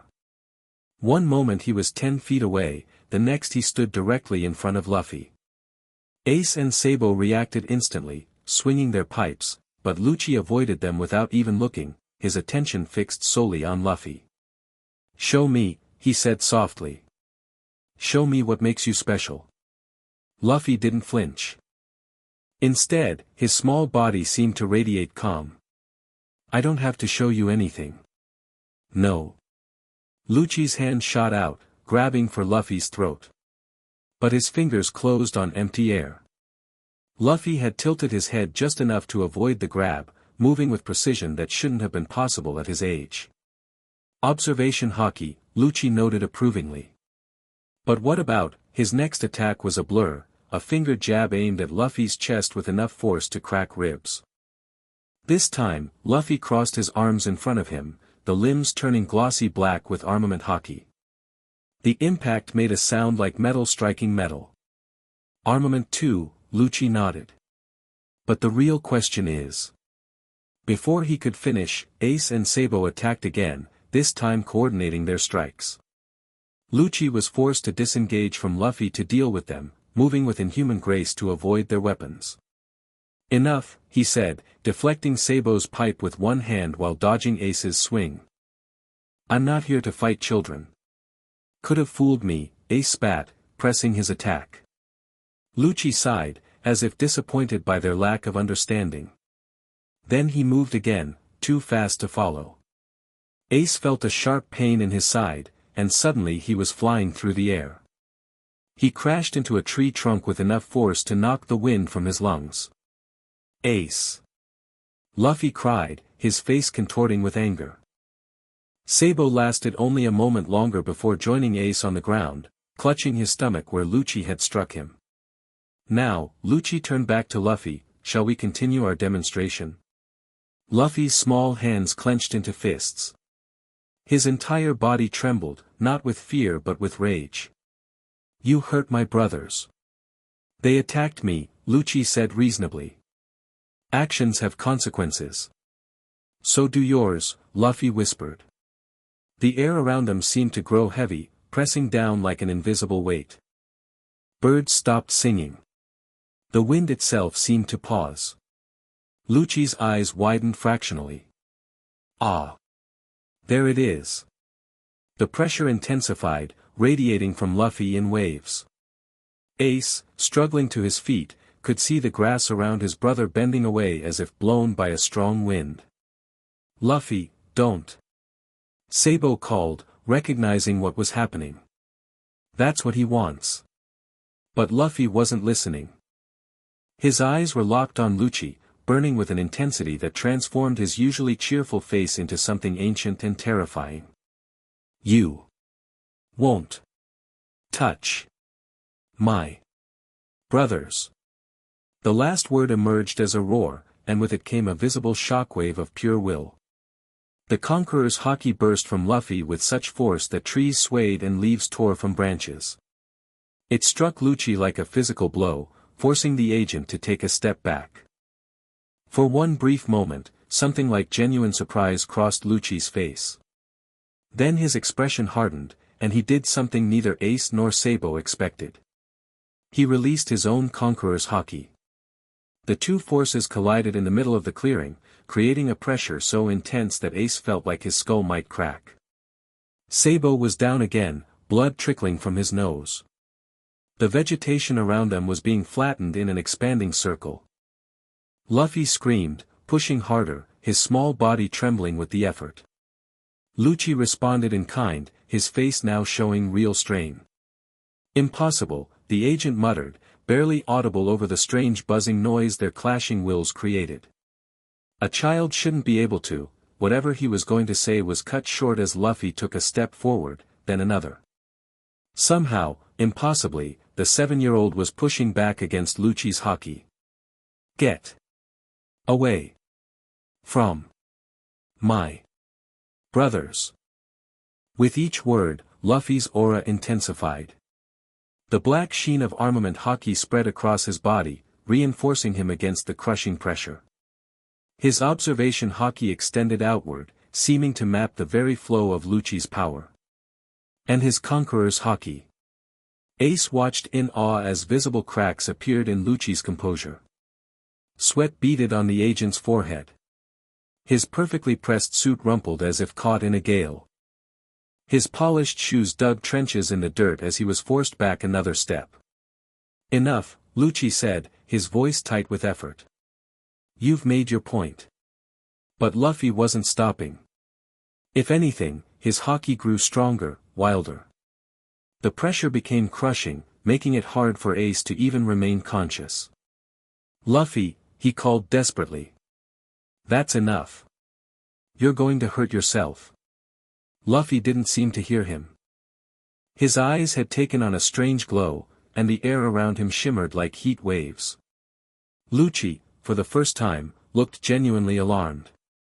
Control yourself, boy.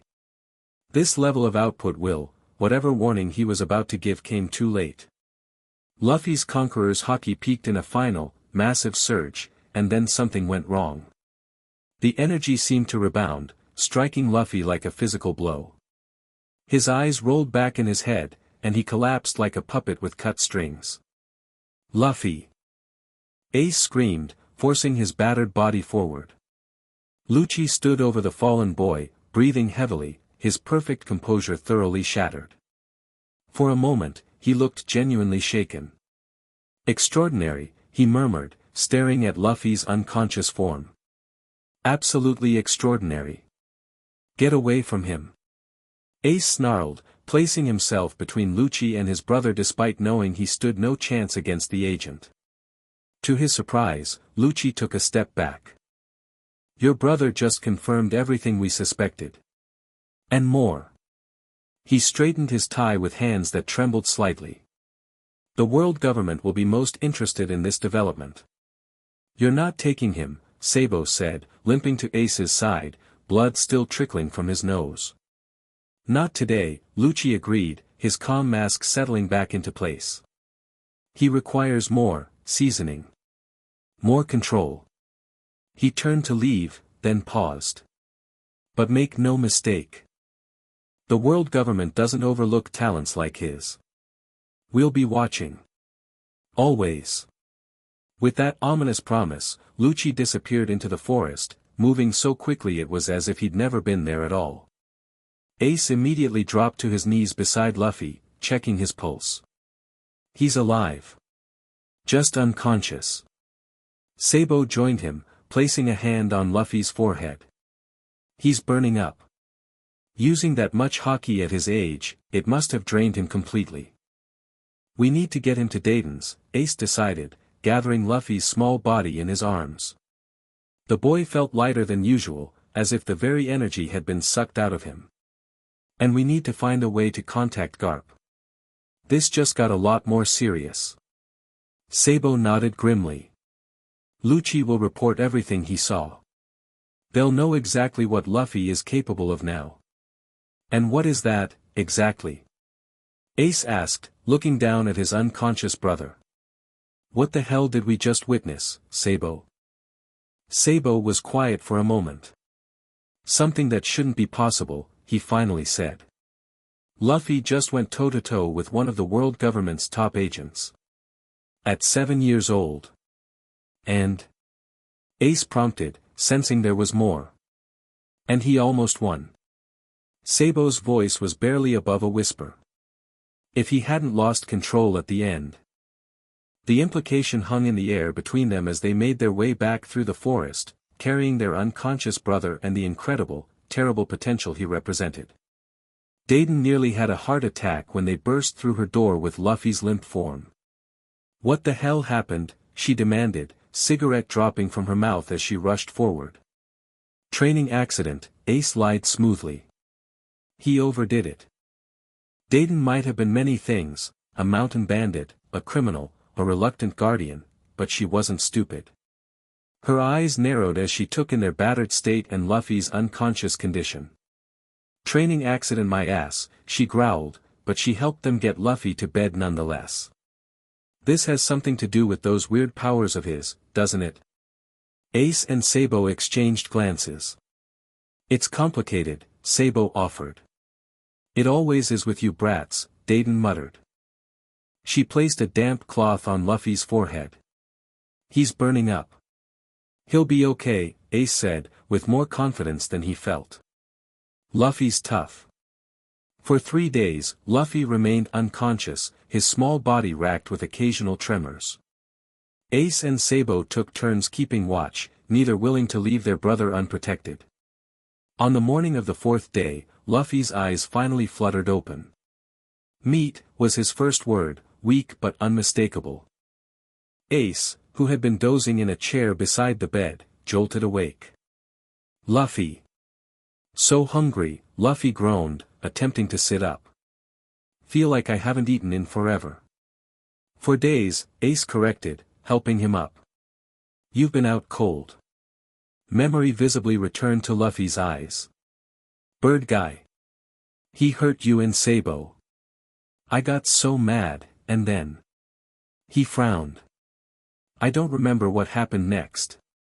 You unleashed more Conqueror's Haki than your body could handle, came a gruff voice from the doorway. Nearly killed yourself in the process. They turned to find Garp filling the frame, his massive shoulders nearly touching both sides. Gramps. Luffy exclaimed, a mixture of joy and apprehension on his face. When did you get here? Last night, Garp said, entering the room. For once, he didn't immediately bonk Luffy on the head or launch into a lecture about becoming a Marine. Instead, he sat heavily on the edge of the bed, making it creak alarmingly. The situation has escalated, he said without preamble. Lucci's report went straight to the 5 elders. Ace tensed. And they've made their decision, Garp's expression was grim. Luffy is to be brought to Mariehua for evaluation. Sabo, who had entered behind Garp, paled visibly. The Holy Land? They can't be serious. Dead serious, Garp confirmed. They're sending a vice admiral to collect him next week. No way. Luffy crossed his arms defiantly. I'm not going anywhere. I'm gonna be Pirate King, not some government person. Garp, surprisingly, didn't erupt at the pirate declaration. I know, grandson. That's why I'm here. To make sure that future remains possible. All 3 boys stared at him in shock. But you want me to be a Marine, Luffy said, confused. I want you to be alive, Garp corrected. And free to choose your own path, even if it's the wrong one. He sighed heavily. Which is why we need to disappear. All 4 of us. Disappear? Ace repeated. Where? There's a place, Garp said vaguely. An island few know about. You'll be safe there while Luffy recovers and learns to control his powers. But what about your position? Sabo asked, surprisingly perceptive. Won't you be declared a traitor for helping us escape? Garp laughed humorlessly. Probably. But family comes first. Always has. Luffy's eyes filled with tears. He launched himself at his grandfather, rubbery arms wrapping around the massive man's neck. Thanks, Gramps. Don't thank me yet, Garp grumbled, though he returned the hug with surprising gentleness.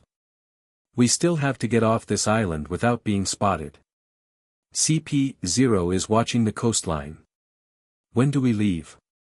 Ace asked, already mentally cataloging what they would need to pack. Tonight, Garp said.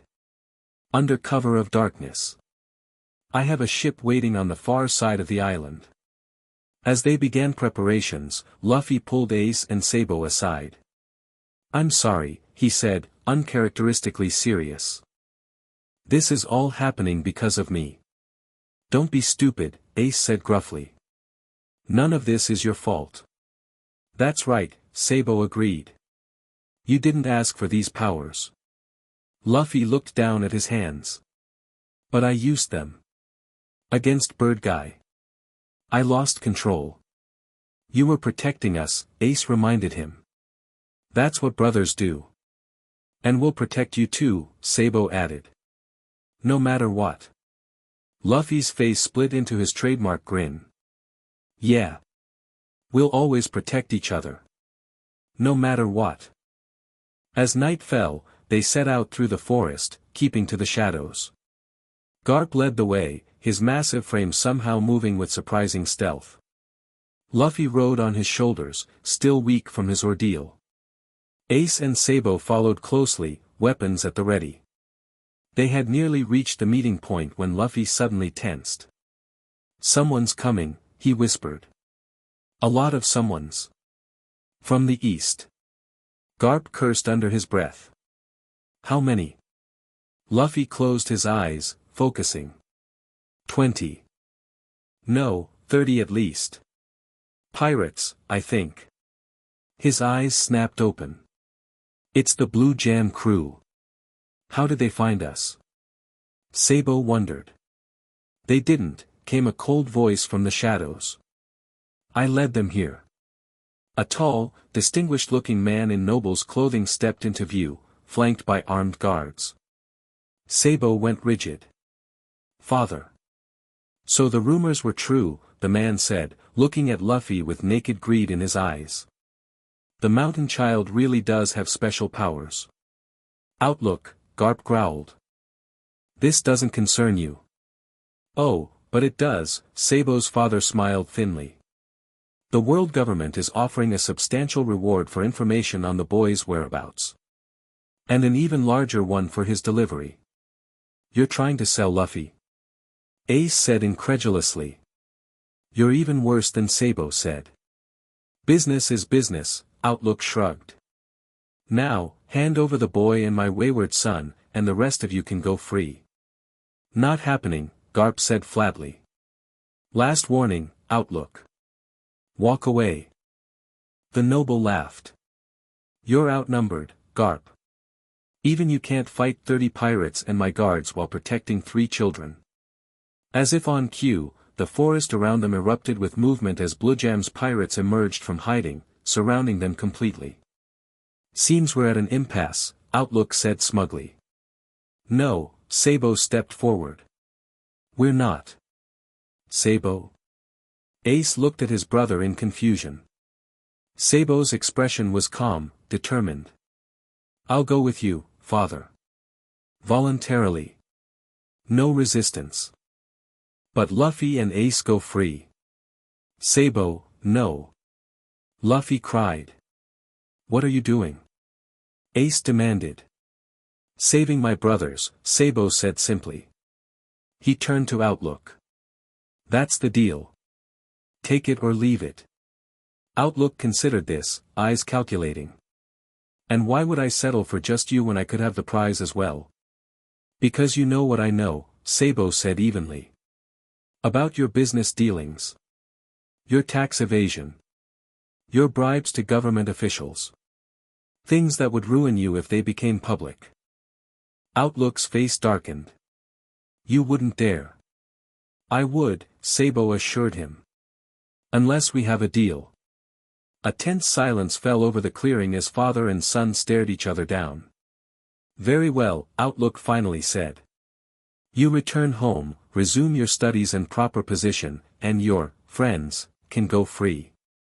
Swear it, Sabo demanded. On your noble name. I swear on the honor of the Outlook family, his father said stiffly. Sabo nodded, then turned to his brothers. This is goodbye for now. But not forever. I promise. Sabo, don't do this, Ace pleaded. We can fight our way out. Not without risking Luffy, Sabo pointed out. He's still too weak from before. I can fight.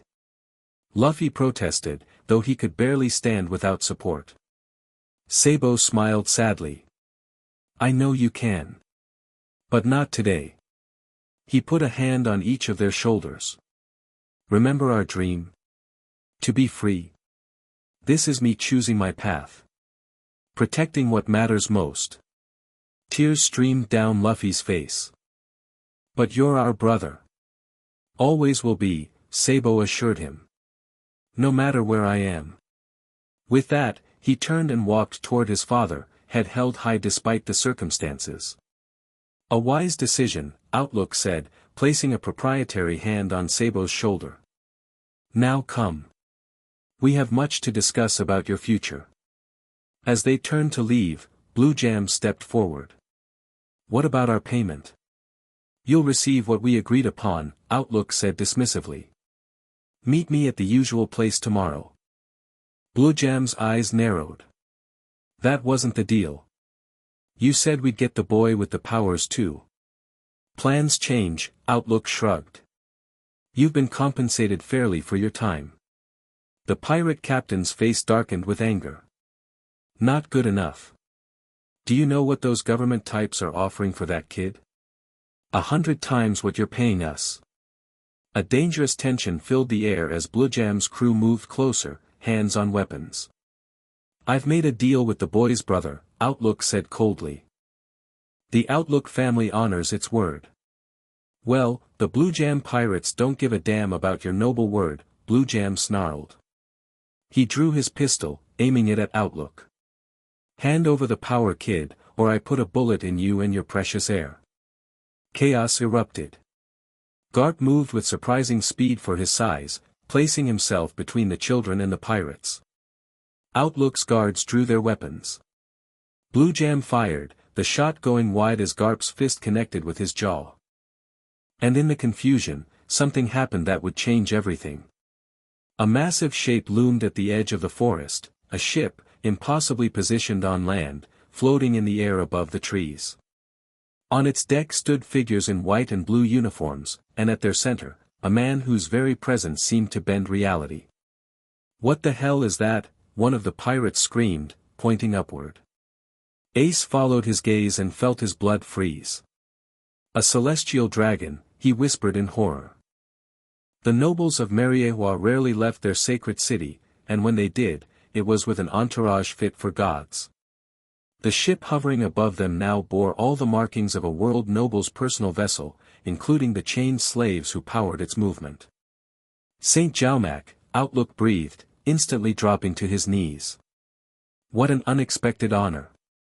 The celestial dragon, a corpulent man in an environmental suit with a bubble over his head, looked down at the scene with obvious disgust. We detected an unusual energy signature in this region. His voice boomed through some kind of amplification system. Something my scientists find interesting. His gaze fixed on Luffy, who stared back defiantly despite his weakened state. That's him, Jaumac said, pointing a gloved finger. The Haki anomaly. Bring him to me. Of course, Your Excellency. Outlook scrambled to his feet. Guards, seize the boy. Outlook, you snake. Garp roared. You swore an oath. To a commoner and a criminal, Outlook sneered. Meaningless compared to the will of a celestial dragon. Before anyone could move, Sabo broke free from his father's grip. Run, he shouted to Ace and Luffy. Get to the ship. I'll hold them off. Sabo, no. Luffy cried.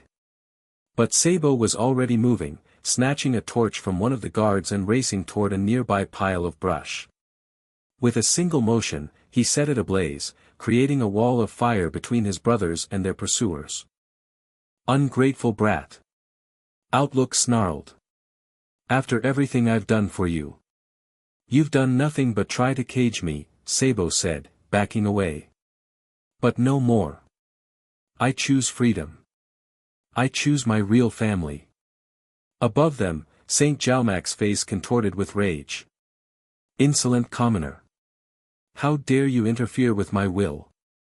What happened next seemed to unfold in slow motion. The celestial dragon raised a golden pistol, taking aim at Sabo. No! Luffy screamed, his voice carrying a pulse of uncontrolled conqueror's haki that staggered everyone nearby. But he was too weak, the haki too unfocused to reach the world noble above them. The shot rang out, echoing through the forest. Sabo's body jerked, a red stain blossoming on his chest. For one terrible moment, he remained standing, a look of surprise on his face. Then he crumpled to the ground. Sabo! Ace and Luffy screamed in unison. Garp moved instantly, scooping up both boys and running. Behind them, more shots rang out as the celestial dragon fired indiscriminately into the crowd below, hitting pirates and nobles alike in his rage. We have to go back. Luffy sobbed, struggling weakly in Garp's grip. Sabo's hurt. We have to help him. We can't, Garp said grimly, never slowing his pace. If we go back, we all die. Including Sabo. He's right, Luffy, Ace said, his voice hollow with shock. We need to get to the ship. Then we can come back for Sabo. But they all knew the truth. They had seen where the bullet struck. The amount of blood. Sabo wasn't coming back. The ship slipped away from Dawn Island under cover of darkness, its sails black against the night sky. On its deck, Luffy sat motionless, staring back at the receding shoreline. Beside him, Ace stood with fists clenched so tight his knuckles were white. I'll kill them, Ace whispered. All of them. The nobles. The pirates. The celestial dragons. Every last one. Luffy said nothing, tears streaming silently down his face. Garp approached, placing a heavy hand on each boy's shoulder. There will be time for grief. And yes, even for vengeance. But not now. Now we focus on surviving. On getting stronger. So we can make them pay, Ace said darkly. So you can live the lives Sabo wanted for you, Garp corrected gently. Free. On your own terms. Luffy finally spoke, his voice small but steady. Sabo died protecting us. Protecting me. Yes, Garp didn't sugarcoat it. He did. Because I have these powers. Because everyone wants them. Garp knelt beside his grandson, turning the boy to face him. Luffy, listen to me. What happened to Sabo isn't your fault. The world is cruel and unjust. The strong prey on the weak. The powerful control those beneath them. It's always been this way. Then I'll change it, Luffy said, with such conviction that both Ace and Garp stared at him in surprise. What? Ace asked. I'll change the world, Luffy repeated, his eyes clearing, determination replacing grief. I'll become so strong that no one can hurt my friends again. I'll become Pirate King and make a world where everyone can be free. In that moment, something shifted in the air around them. It wasn't Conqueror's Haki, not exactly. But something equally powerful. Equally undeniable. A king's declaration. Garp looked at his grandson with new eyes. This wasn't just a child's dream anymore. This was a promise, made in blood and grief. Then you'll need to master your powers, he said finally. All of them. Control them completely, so they never control you. I will, Luffy nodded. For Sabo. Ace placed a hand on Luffy's shoulder. We both will. Together. As Dawn Island disappeared over the horizon behind them, the brothers stood side by side, facing forward into the darkness. Their childhood had ended tonight, cut short by a celestial dragon's bullet. But something else had been born in its place. A purpose. A conviction. A brotherhood forged in sacrifice that would one day shake the very foundations of the world. We should make it official, Luffy said suddenly. Like we did before, but more. What do you mean? Ace asked. Luffy pulled out a small knife, Shank's knife, given to him along with the journal. A blood oath. To live without regrets. To pursue our dreams no matter what. And to change the world, for Sabo. Garp watched silently as the boys cut their palms, pressed them together, and spoke words that would bind them forever. Words that, unknown to them, would echo through history. From this day forward, we are more than brothers. We are a promise. To live freely. To die without regrets. And to make a world where Sabo's sacrifice wasn't in vain. As their blood mingled, Luffy's haki flared briefly, wrapping around them both like an invisible embrace. For Sabo, Ace whispered. For freedom, Luffy added. For the future, they finished together.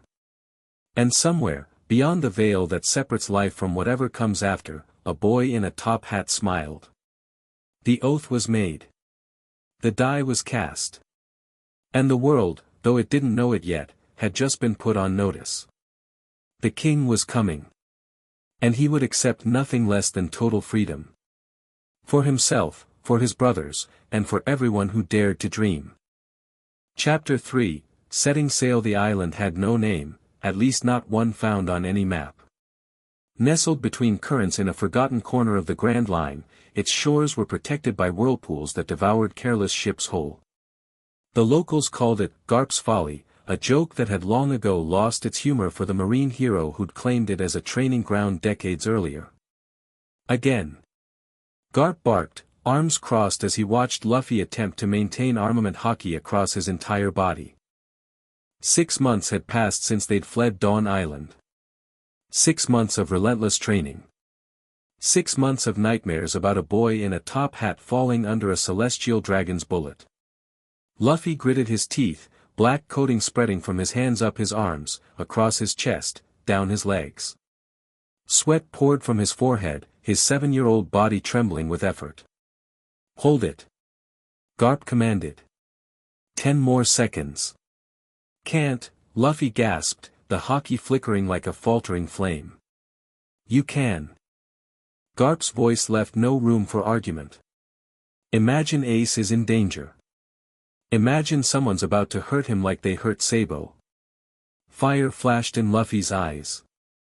The haki stabilized, turning his small body into a gleaming obsidian statue.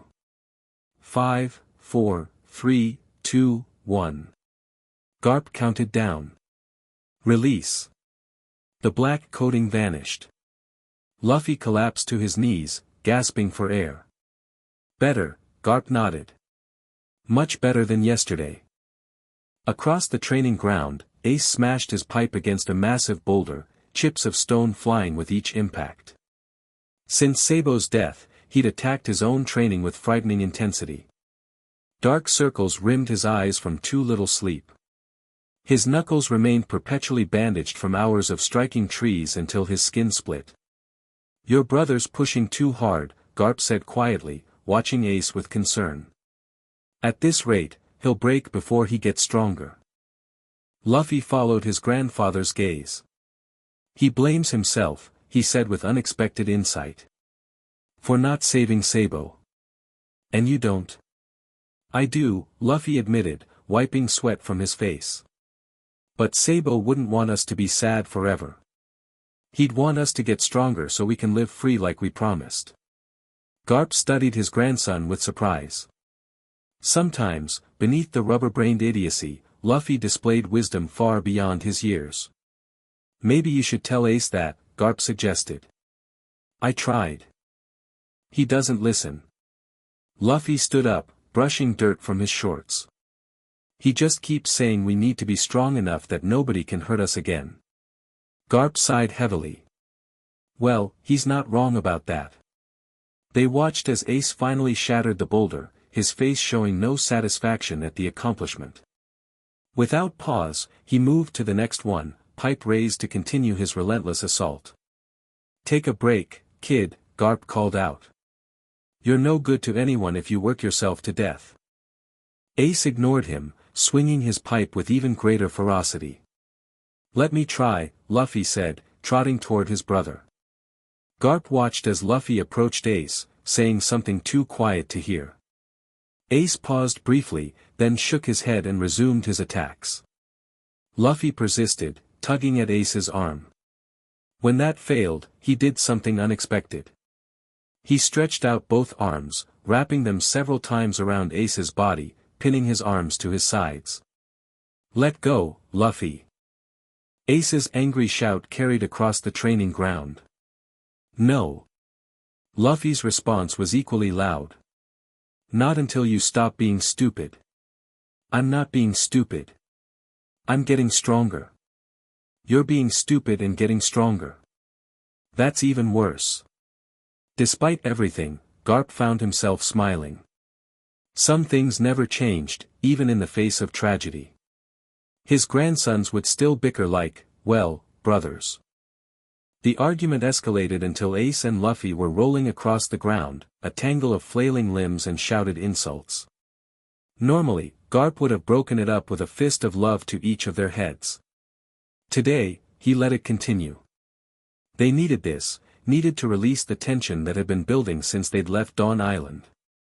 Eventually, the fighting gave way to exhaustion. The boys lay side by side on their backs, staring up at the sky, chests heaving from exertion. "Sabo would say we're both idiots," Ace said finally, his voice rough. "Yeah."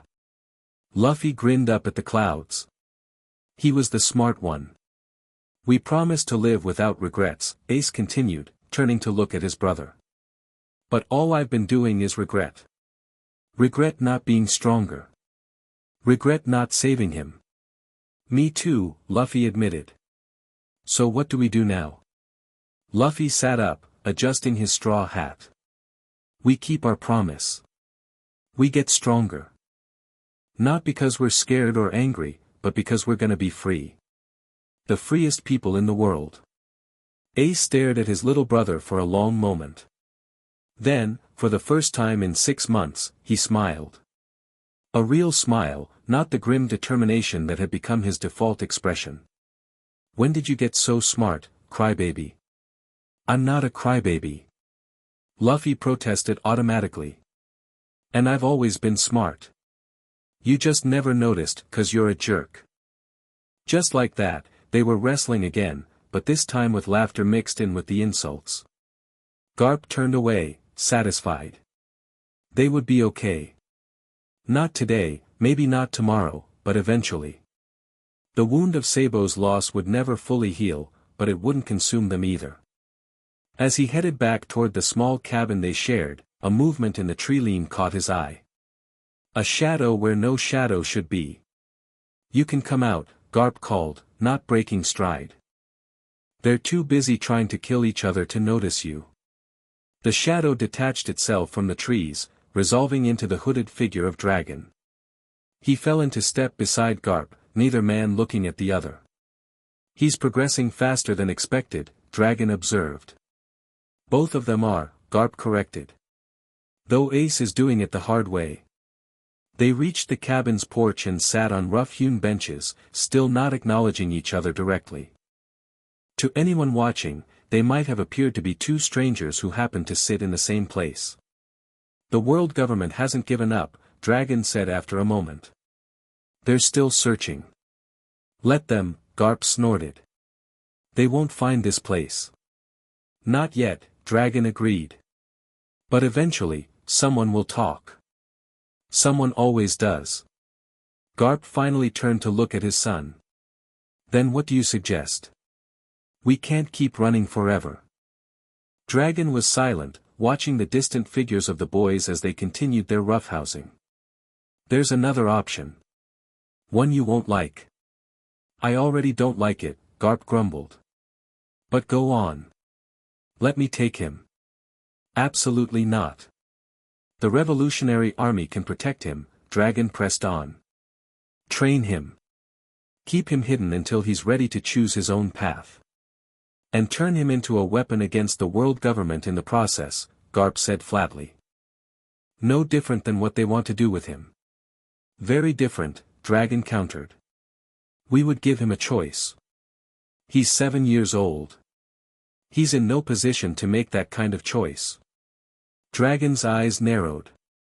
Yet you've been grooming him to be a marine since he could walk. That's different, Garp insisted, though his voice lacked conviction. Is it? The two men fell into tense silence, decades of ideological differences hanging between them like an invisible wall. He won't go with you anyway, Garp said finally. Not without Ace. And Ace has his own destiny, Dragon finished. One that can't intersect with mine. They both knew why. Ace's lineage was an even more dangerous secret than Luffy's Haki abilities. If the world government ever discovered who his father was. So we're back where we started, Garp sighed. Dragon stood, adjusting his cloak. Not quite. I've arranged something that might buy us time. A distraction significant enough to draw the world government's attention away from one missing boy, even one as special as Luffy.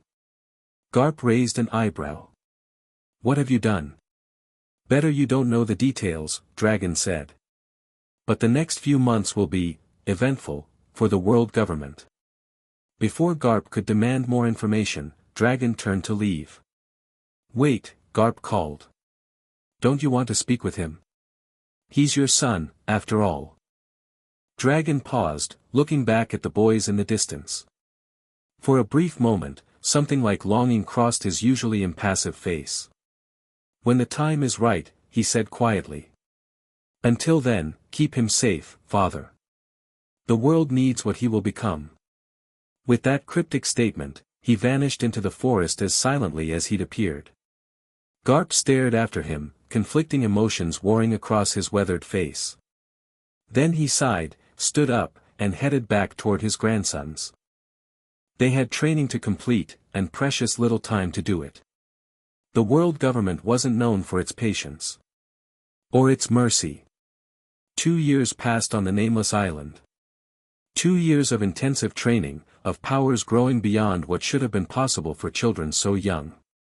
Luffy, now 9, stood at the edge of a cliff overlooking the sea, eyes closed in concentration. His observation Haki extended outward like invisible tendrils, probing the waters below. There, he said confidently, pointing to a spot where the whirlpool currents intersected. Big Sea King. About 50 feet long. Feels like a moray eel type, but bigger.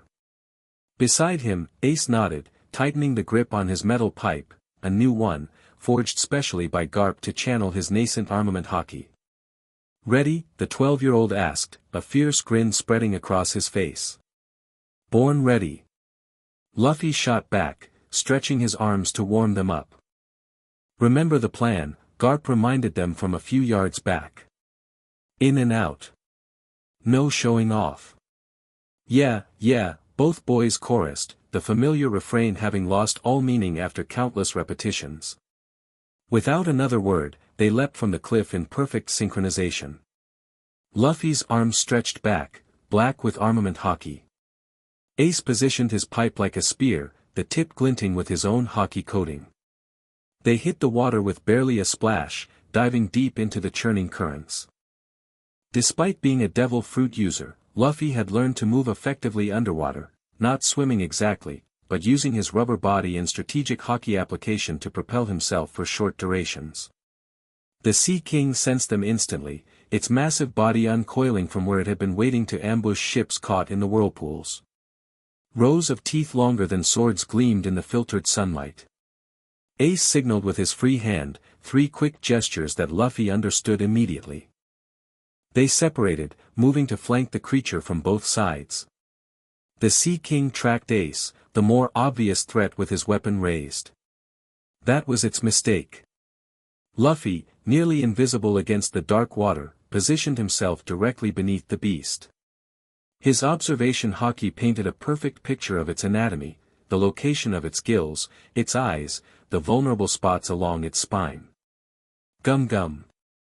He thought, focusing his armament Haki into a single devastating point in his fist. The Sea King realized its error too late, whipping around to face the second threat. By then, Luffy was already in motion. Red Hawk. The strike connected with the Sea King's underbelly with such force that the water around them momentarily parted, creating a vacuum bubble. The creature's massive body convulsed, stunned by the impact. Ace capitalized instantly, driving his Haki-infused pipe through the Sea King's eye and into its brain. The beast went limp, dead before it even registered the killing blow. Lungs burning from lack of oxygen, the brothers kicked toward the surface, dragging their massive prize behind them. They broke the water with triumphant gasps, Luffy immediately going limp from the devil fruit weakness. "I got you," Ace said, supporting his brother with one arm while maintaining his grip on the Sea King with the other. "Nice punch, by the way. Didn't think you'd be able to use Red Hawk underwater." "Me neither," Luffy admitted, coughing up seawater. "Just figured it was worth trying." Garp met them at the shore, helping drag the enormous Sea King onto the beach. "Not bad," he admitted, examining their catch. "Though you spent too long underwater. Another 10 seconds and you'd have been in trouble." "We had it under control," Ace insisted. "Yeah." Luffy agreed, finally regaining his strength as the seawater dried off his skin. That Sea King never stood a chance against the future Pirate King and his first mate. Garp's fist connected with both their heads simultaneously.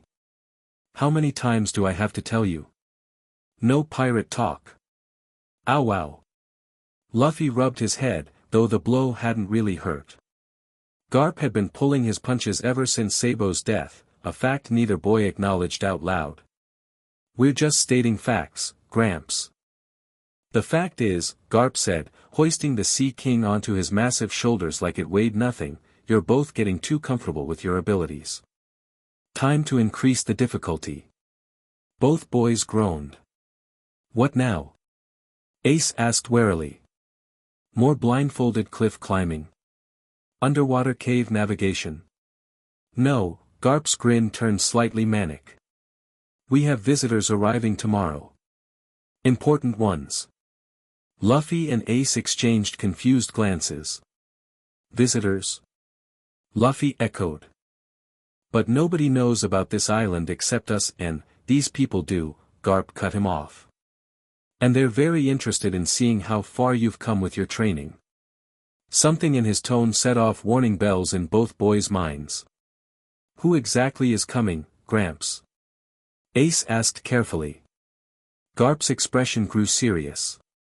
"Vice Admiral Kazan. Better known as Akiji. One of the Navy's most powerful fighters." The brothers' jaws dropped in unison. "An admiral?" Luffy squeaked. "Why?" "Because the world government's patience is running out," Garp said bluntly. "They want proof that my training methods are working. That you're developing into the weapon they hope you'll be." "I'm not a weapon," Luffy said automatically. "I'm gonna be pirate, I know what you're going to be," Garp interrupted sharply. "And so do you. But for now, you're a 9-year-old boy who needs to convince a vice admiral that you're worth leaving in my custody instead of dragging to Mariehua for specialized training." The threat hung in the air, all too real despite Garp's attempt to soften it. "What do we need to do?" Ace asked, his protective instincts immediately kicking in. "Show him enough to impress him, but not enough to frighten him," Garp said carefully. "It's a delicate balance. Too little, and he'll think I've been wasting time. Too much.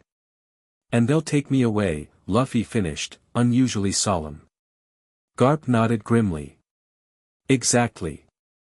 But I can take an admiral," Luffy boasted, though his voice lacked its usual confidence. Garp's expression softened. He placed a massive hand on Luffy's head, dwarfing the straw hat. "No, grandson. You can't. Not yet. Akiji is on an entirely different level.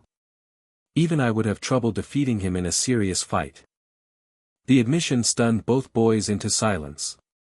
They'd never heard Garp acknowledge any opponent as a serious threat.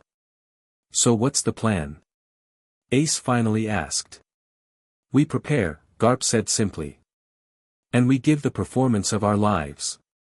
Vice Admiral Kazan arrived the next day on a sleek marine vessel, accompanied by a small contingent of high-ranking officers.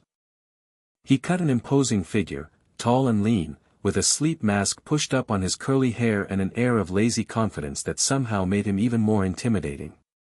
"Garp," he greeted, stepping onto the island's small dock. "Nice place you've got here." "Secluded." "That's the point," Garp replied gruffly. "Can't train properly with distractions." Kazan's eyes scanned the shoreline, eventually landing on Luffy and Ace, who stood at attention nearby. "So these are the famous grandsons. The ones I've heard so much about." "Monkey D, Luffy and Portgas D, Ace," Garp confirmed. "Best young fighters I've ever trained." Kazan raised an eyebrow. High praise from the hero of the Marines. He approached the boys, studying them with unexpected intensity. "Especially the little one. I've heard interesting reports." Luffy met his gaze steadily, fighting every instinct that screamed at him to run. This man's aura was overwhelming, cold and vast like the deepest ocean. "Reports exaggerate," Garp said dismissively. "He's talented, but still just a kid." Kazan didn't sound convinced. He crouched down to Luffy's level. "They say you awakened all 3 types of Haki at 7. That true, kid?" Luffy glanced at Garp, who gave an almost imperceptible nod. "Yes, sir," Luffy confirmed, remembering to add the respectful address they'd rehearsed. "Impressive if true," Kazan mused. "Mind giving me a demonstration?" Again, Luffy looked to Garp, who nodded more visibly this time. "Which type would you like to see, sir?" Luffy asked, the formal language feeling strange in his mouth. Kazan seemed surprised by the polite response, clearly having expected something different based on whatever reports he'd received. "Let's start with observation," he decided. "Tell me something you couldn't possibly know through normal means." Luffy closed his eyes, extending his awareness. "There are 17 people on your ship. 3 are playing cards in the galley. 1 is sleeping in the crow's nest. The rest are at their stations. Oh, and you have a pet turtle in a tank in your quarters." Kazan's eyes widened fractionally. "Correct on all counts. Now armament." Luffy coated his arms in black Haki, the transformation flowing smoothly from his fingertips to his shoulders. "Impressive control," Kazan noted. "But how strong is it?" He produced a sea stone dagger from inside his coat. "May I?" Garp tensed but didn't interfere as Kazan lightly pressed the blade against Luffy's Haki-covered arm. The sea stone should have weakened Luffy's devil fruit powers, but the armament Haki held strong, preventing the blade from touching his actual skin. "Very nice," Kazan nodded, putting the dagger away. "And conquerors?" "Here," Garp stepped forward. "We've been limiting his practice with that one. Too destructive for casual use." "I didn't ask for explanations, Garp," Kazan said mildly. "I asked for a demonstration." An uncomfortable silence fell over the group. Everyone present understood the implications. Conqueror's Haki was the rarest, most feared type, the mark of someone born to rule others. If Luffy displayed too much proficiency, perhaps a controlled target, one of the other officers suggested, stepping forward. "Something that won't cause damage if the boy loses control." Kazan considered this, then nodded. "Lieutenant Komiai, fetch the cage from the hold." Minutes later, the officer returned with a small cage containing 3 white rabbits. He set it on the ground between Luffy and Kazan. "Knock out just one," Kazan instructed. "The one on the left specifically. Leave the others conscious." Luffy swallowed hard. This was exactly the kind of precision test they'd been practicing, but never with living targets so close together. The risk of failure was high. "I'll try, sir," he said, focusing on the leftmost rabbit. Conqueror's Haki was all about will, imposing your will on others so completely that their consciousness simply gave way. But directing it with surgical precision required mental control beyond most adults, let alone a 9-year-old. Luffy took a deep breath, centered himself as Garp had taught him, and then released a tightly focused pulse of Haki directly at the target rabbit. The effect was immediate. The leftmost rabbit's eyes rolled back, and it collapsed onto its side, breathing but unconscious. The other two continued to hop around, completely unaffected. Silence fell over the beach. Even Garp looked surprised at the level of control Luffy had displayed.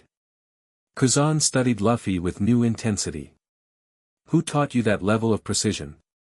Certainly not Garp. Shanks, Luffy answered truthfully before Garp could stop him. Red hair Shanks.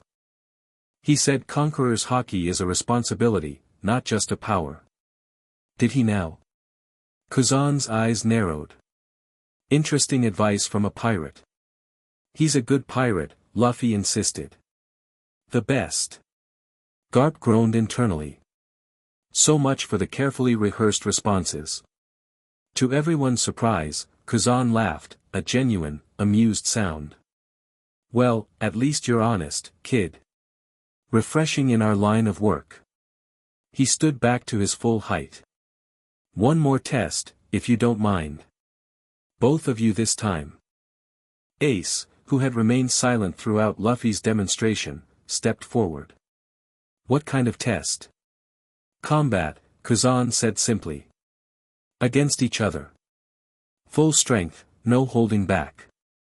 The brothers exchanged glances. They sparred daily, of course, but always with some level of restraint. Going all out risks serious injury. Is that really necessary? Garp asked, uncharacteristically cautious. Fleet Admiral's orders, Kazan shrugged. We need to see their practical combat abilities, not just party tricks with rabbits. It's okay, Gramps, Luffy said, bouncing on his toes. We can do it without hurting each other too bad, right Ace? Ace nodded, though his expression remained guarded. Just don't cry when I kick your ass, little brother. As if. Luffy shot back, instantly forgetting the serious atmosphere. I'm way stronger than last time we fought for real. Kazan watched their interaction with curious eyes. Whenever you're ready, then. Don't hold back on my account. The brothers moved to a clear area of the beach, taking positions opposite each other. Despite their bravado, both understood the stakes of this demonstration. They needed to show skill, power, and control, a delicate balance that could determine Luffy's future. Begin, Kazan called. They exploded into action simultaneously. Ace charged forward, pipe already coated in Haki. Luffy stretched his arms back, preparing a gum-gum pistol. What followed wasn't just a sparring match, it was a conversation through combat, each brother pushing the other while carefully controlling the narrative they presented to their audience. Luffy's rubber body gave him incredible resilience and unpredictable attack angles. His gum-gum techniques, enhanced with Haki, created devastating impacts that even Ace struggled to block completely. But Ace's greater experience and physical strength kept the match balanced, his Haki-infused pipe striking with precision that belied his young age. They moved across the beach in a blur of limbs and weapons, sand flying with each impact. To the untrained eye, it might have appeared chaotic, but Garp and Kazan saw the underlying strategy, the measured application of force, the careful display of abilities without revealing their full extent. 5 minutes in, both boys were breathing hard, covered in sweat and minor bruises. They'd each landed solid hits, but neither had gone for a finishing blow. Enough, Kazan called. I've seen what I needed to see. The brothers separated, moving back to stand before the Vice Admiral. Despite their exhaustion, both maintained perfect posture, refusing to show weakness. Impressive, Kazan admitted. Very impressive. The reports weren't exaggerated after all. He turned to Garp. You've done well with them, old man. Better than expected. Garp grunted, neither accepting nor rejecting the praise. So what's the verdict? Do we continue as we have been? Kazan was silent for a long moment, his expression unreadable. Finally, he sighed. The Fleet Admiral wanted me to bring the boy back for evaluation by the admirals. See if he might be suited for accelerated placement. Luffy tensed. Ace shifted slightly, positioning himself between his brother and the vice admiral. But? Garp prompted, hearing the unspoken qualifier in Kazan's tone. But I think that would be premature, Kazan finished. He's clearly thriving under your supervision. Moving him now might disrupt his development. The relief that washed over Garp's face was unmistakable, though he quickly masked it with his usual gruff expression. Damn right it would. Boy needs stability, not being passed around like a science experiment. I'll recommend continued monitoring but no intervention at this time, Kazan concluded. With quarterly progress reports, of course. Of course, Garp agreed quickly, before Kazan could reconsider. As the Marines prepared to depart, Kazan pulled Garp aside for a private word. One thing bothers me, he said quietly. The boy's control over Conqueror's Haki. That level of precision. He's a natural, Garp said defensively. Perhaps. Or perhaps he's had more specialized training than you've admitted. Kazan's gaze drifted to the straw hat on Luffy's head. From someone with considerable experience in the matter. Garp remained silent, neither confirming nor denying the implication. Kazan sighed. Be careful, Garp. The 5 elders aren't as easily impressed as I am. They see weapons, not children. I'm aware, Garp said grimly. Are you? Because there are rumors. Disturbing ones. About contingency plans for assets that can't be controlled. The warning hung in the air between them, all the more chilling for its vagueness. I appreciate your concern, Garp said finally. And your discretion. Kazan nodded once, then turned to board his ship. Until next quarter, then. As the marine vessel disappeared over the horizon, Luffy and Ace collapsed onto the sand, the tension of the past hours finally catching up to them. Did we do okay? Luffy asked anxiously. You did perfectly, Garp assured him, unusual pride in his voice. Both of you. But he still wants progress reports, Ace pointed out. They haven't given up.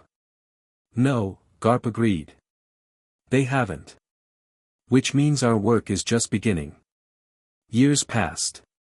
Quarterly visits from Vice Admiral Kazan became routine, though never comfortable. Each time, the bar was raised higher. Each time, Luffy and Ace rose to meet it, displaying carefully measured progress that satisfied the world government's expectations without triggering their deeper fears. Dragon's visits grew less frequent but more meaningful. He brought news of the outside world, of shifting powers and growing tensions. He brought specialized training techniques for Luffy's Haki development. And occasionally, he brought letters, unmarked, unaddressed, that Ace would read in private, his expression a mixture of wonder and trepidation. On Luffy's 13th birthday, everything changed. The day began normally enough.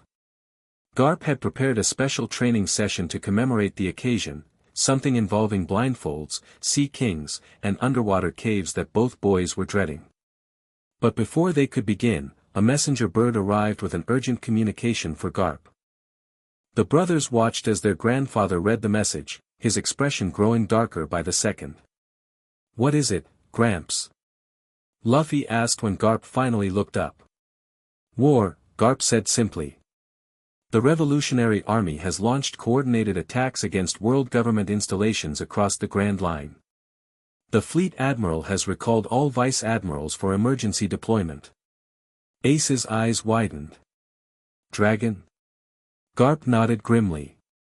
This is the distraction he mentioned years ago. He's finally made his move. But that means you have to go, Luffy said, understanding dawning. You have to leave us. Not just leave you, Garp corrected. Bring you with me. I can't leave you here unprotected, not with what's happening. The brothers exchanged alarmed glances. Bring us where? Ace demanded. To Navy headquarters. Are you insane? No, Garp shook his head. Back to Dawn Island. It's the last place they'll look for you now, with everything else going on. Dawn Island? Luffy's voice was barely a whisper. They hadn't spoken of their childhood home in years. Too many painful memories. Too much loss. It's the only option, Garp insisted. Dayton will watch over you while I'm deployed. The local Marines know to leave her area alone on my orders. You'll be safe there until this blows over. And if it doesn't blow over? Ace asked quietly. Garp had no answer for that.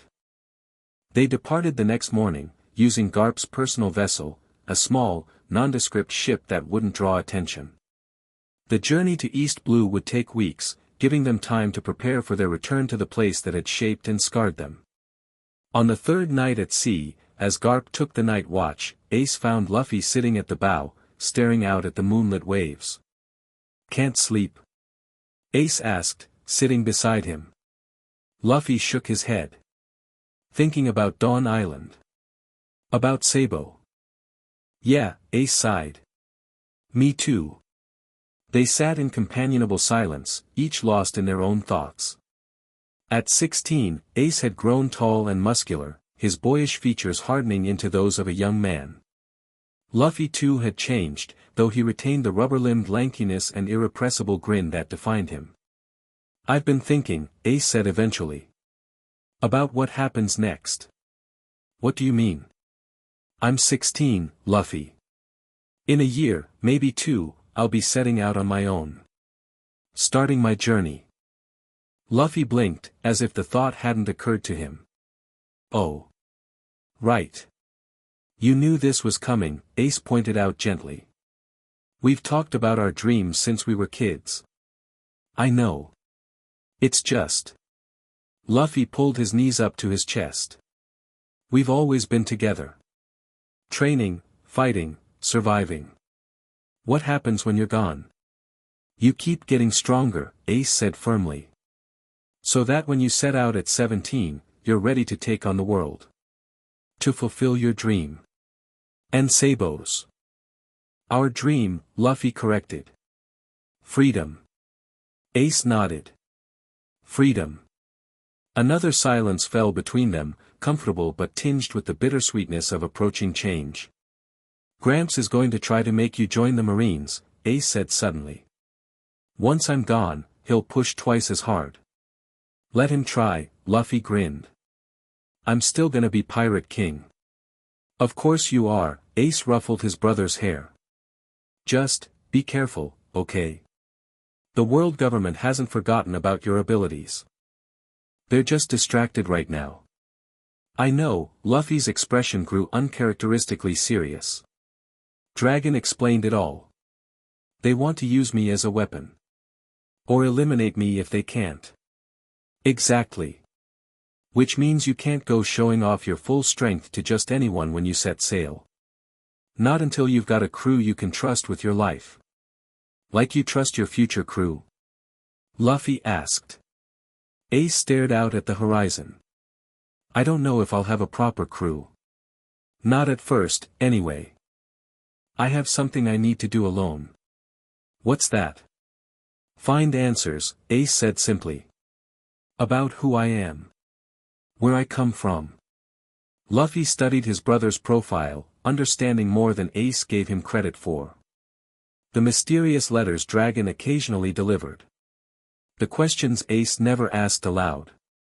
The darkness that sometimes crept into his eyes when he thought no one was watching. "Whoever you are, wherever you come from," Luffy said firmly, "you're my brother. Nothing changes that."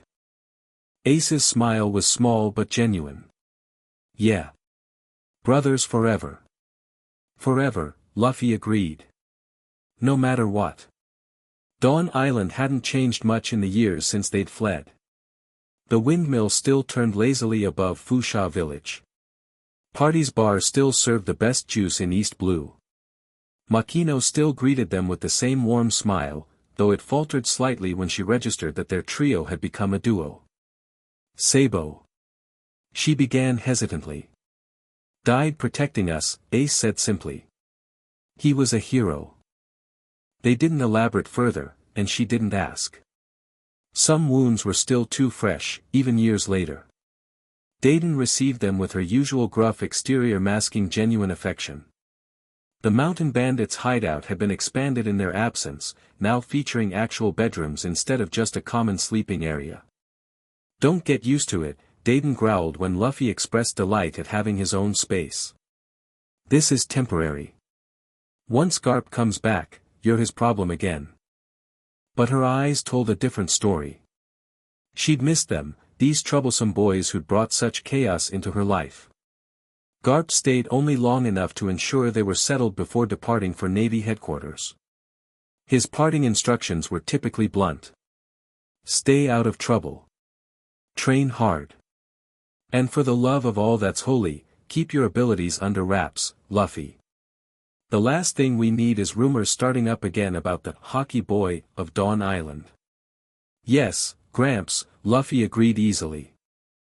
Too easily. Garp fixed him with a suspicious glare. "I mean it. No showing off. No picking fights. Nothing that would draw attention." "I understand," Luffy insisted. "Low profile. Super boring." "Got it." Garp sighed, knowing it was the best he could hope for. He turned to Ace. "Keep him in line." "Always do," Ace nodded solemnly. With final bone-crushing hugs that left both boys gasping for air, Garp departed, leaving them to reacquaint themselves with the island of their childhood. They explored familiar haunts, the forest where they'd hunted as children, the cliff overlooking the sea where they dreamed of adventure, the ruins of their old treehouse, long since reclaimed by nature. Everywhere they went, memories of Sabo accompanied them, bittersweet but no longer paralyzingly painful. Life fell into a new rhythm. Training continued, though without Garp's direct supervision, they were free to focus on areas that interested them most. Ace refined his fighting style, incorporating more fluid movements to complement his raw power.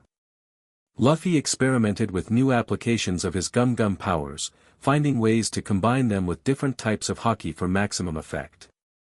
Months passed peacefully. News of the outside world reached them sporadically through visiting merchants and the occasional newspaper. The Revolutionary Army continued to strike at world government targets, keeping the Marines busy and distracted. No one came looking for the Haki boy of Dawn Island. Until someone did. The stranger arrived on a nondescript trading vessel, just one of many that stopped at Fusha village's small port. Middle-aged, unremarkable in appearance, he might have gone completely unnoticed if not for the questions he began asking in Party's bar. "I've heard stories," he said casually to Makino as she poured his drink. "About a boy from this island. Someone special." Makino's hands stilled momentarily before resuming their work. "We're simple folk here. Nothing special about us." "That's not what the rumors say," the man persisted. "They speak of a child who could knock people unconscious with his mind. See through walls. Break stone with his bare hands." "Sounds like a fairy tale," Makino laughed, though the sound lacked her usual warmth.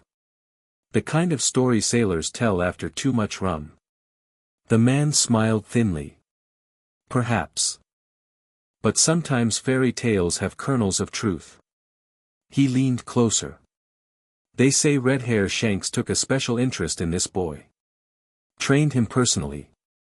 At the mention of Shanks, Makino's expression hardened. "I think you've had enough to drink, sir. We're closing early today." The man didn't argue, simply placed a few coins on the counter and left. But he didn't leave the village. Instead, he began asking the same questions elsewhere, to fishermen mending their nets, to children playing in the square, to the old men who gathered to play chess in the shade. Word reached Dayton's hideout by nightfall. "Some guy's asking about you in the village," one of the bandits reported during dinner. "Being real careful about it, but definitely fishing for information." Luffy and Ace exchanged concerned glances. "Description?" Ace asked. "Nothing remarkable. Middle-aged. Average height. Brown hair. Clothes like a merchant." "Or someone trying to look like a merchant," Ace muttered. "Could be CP0, Luffy suggested, unusually serious. Bird Guy had that same boring look when he wasn't being all scary. Whatever he is, he's trouble, Dayton declared. You two stay here until he leaves. No going to the village for any reason. For once, neither boy argued with the restriction. They'd learned the hard way what happened when the wrong people took interest in them. But 3 days later, when the stranger showed no signs of departing, Ace made a decision. I'm going to find out who he is, he told Luffy as they trained in the forest clearing. This waiting game isn't working. I'll come with you, Luffy said immediately. No, Ace shook his head. If he is looking for you, that's exactly what he wants. I'll go alone, observe him from a distance. My observation Haki isn't as good as yours, but it's enough to keep tabs on one guy. Luffy wanted to protest but recognized the logic. Fine. But if you're not back by sunset, I'm coming after you. Fair enough, Ace agreed. Just be ready to run if things go south. We might need to leave Dawn Island again in a hurry. Neither said what they were both thinking, that they'd lost Sabo the last time strangers came looking for them. That history had a way of repeating itself in the cruelest ways. Ace departed at dawn, moving through the forest with the silent efficiency years of training had instilled. He reached the outskirts of Fusha village by mid-morning, taking position on a rooftop with clear sightlines to the main street and party's bar. The stranger emerged from the small and shortly after, beginning his now familiar routine of casual conversations that always circled back to the same subject, the special boy of Dawn Island. Ace followed him throughout the day, keeping his distance, using the observation Haki techniques Luffy had taught him to track the man even when buildings obscured his view. Nothing in the stranger's behavior revealed his true identity or purpose. He carried no visible weapons, displayed no obvious fighting stance or training. But something about him raised every warning flag in Ace's mind. As the sun began to set, Ace prepared to return to Dayton's as promised. The stranger had retired to the inn, apparently done with his inquiries for the day. No need to risk confrontation when there was nothing new to learn. That's when everything went wrong. Ace was so focused on the stranger that he failed to notice the second watcher, a figure cloaked in shadow who had been observing both him and the supposed merchant all day. Portgas D. Ace, a cold voice came from directly behind him. You've grown since our last meeting. Ace spun around, pipe instantly in hand, to find himself face to face with Rob Lucci. The CP-0 agent looked much the same as he had 6 years ago, perhaps a bit more muscular, his eyes a shade colder. He regarded Ace with the detached interest of a scientist studying a specimen. You, Ace growled. What are you doing here? The same as your friend down there, Lucci nodded toward the inn. Looking for Monkey D. Luffy. Though for very different reasons. He's not here, Ace lied automatically. Garp took him to Marine headquarters years ago. You're wasting your time. Lucci smiled thinly. We both know that's not true. Vice Admiral Garp has been very careful, but not careful enough. We've been tracking his movements for years. Including his recent return to Dawn Island with 2 young passengers. Ace's grip tightened on his pipe. What do you want with Luffy? It's not what I want, Lucci corrected. It's what the 5 elders have decided. Your brother's grace period has ended. It's time for him to serve the purpose they've designated for him. Which is? That depends on his cooperation, Lucci said smoothly. The world government has invested considerable resources in monitoring his development. They expect a return on that investment. Luffy will never work for the world government, Ace said firmly. He has his own dream. Yes, to become Pirate King. Lucci's tone made the title sound absurd. A childish fantasy that the 5 elders have tolerated because of his potential usefulness. But patience has limits, even for them. A chill ran down Ace's spine. What are you saying? I'm saying the time for choices is ending, Lucci's expression hardened. Monkey D. Luffy will either serve the world government willingly, or he will be deemed a threat to be eliminated. There is no third option. There's always another option, Ace countered, settling into a fighting stance. Like me kicking your ass and sending you back to those 5 elder bastards in pieces. Lucci sighed, as if disappointed by Ace's predictable response. You've grown stronger, certainly. But you're still no match for me. None of you are.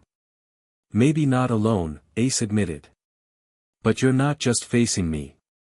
Lucci's eyes narrowed. The boy isn't here.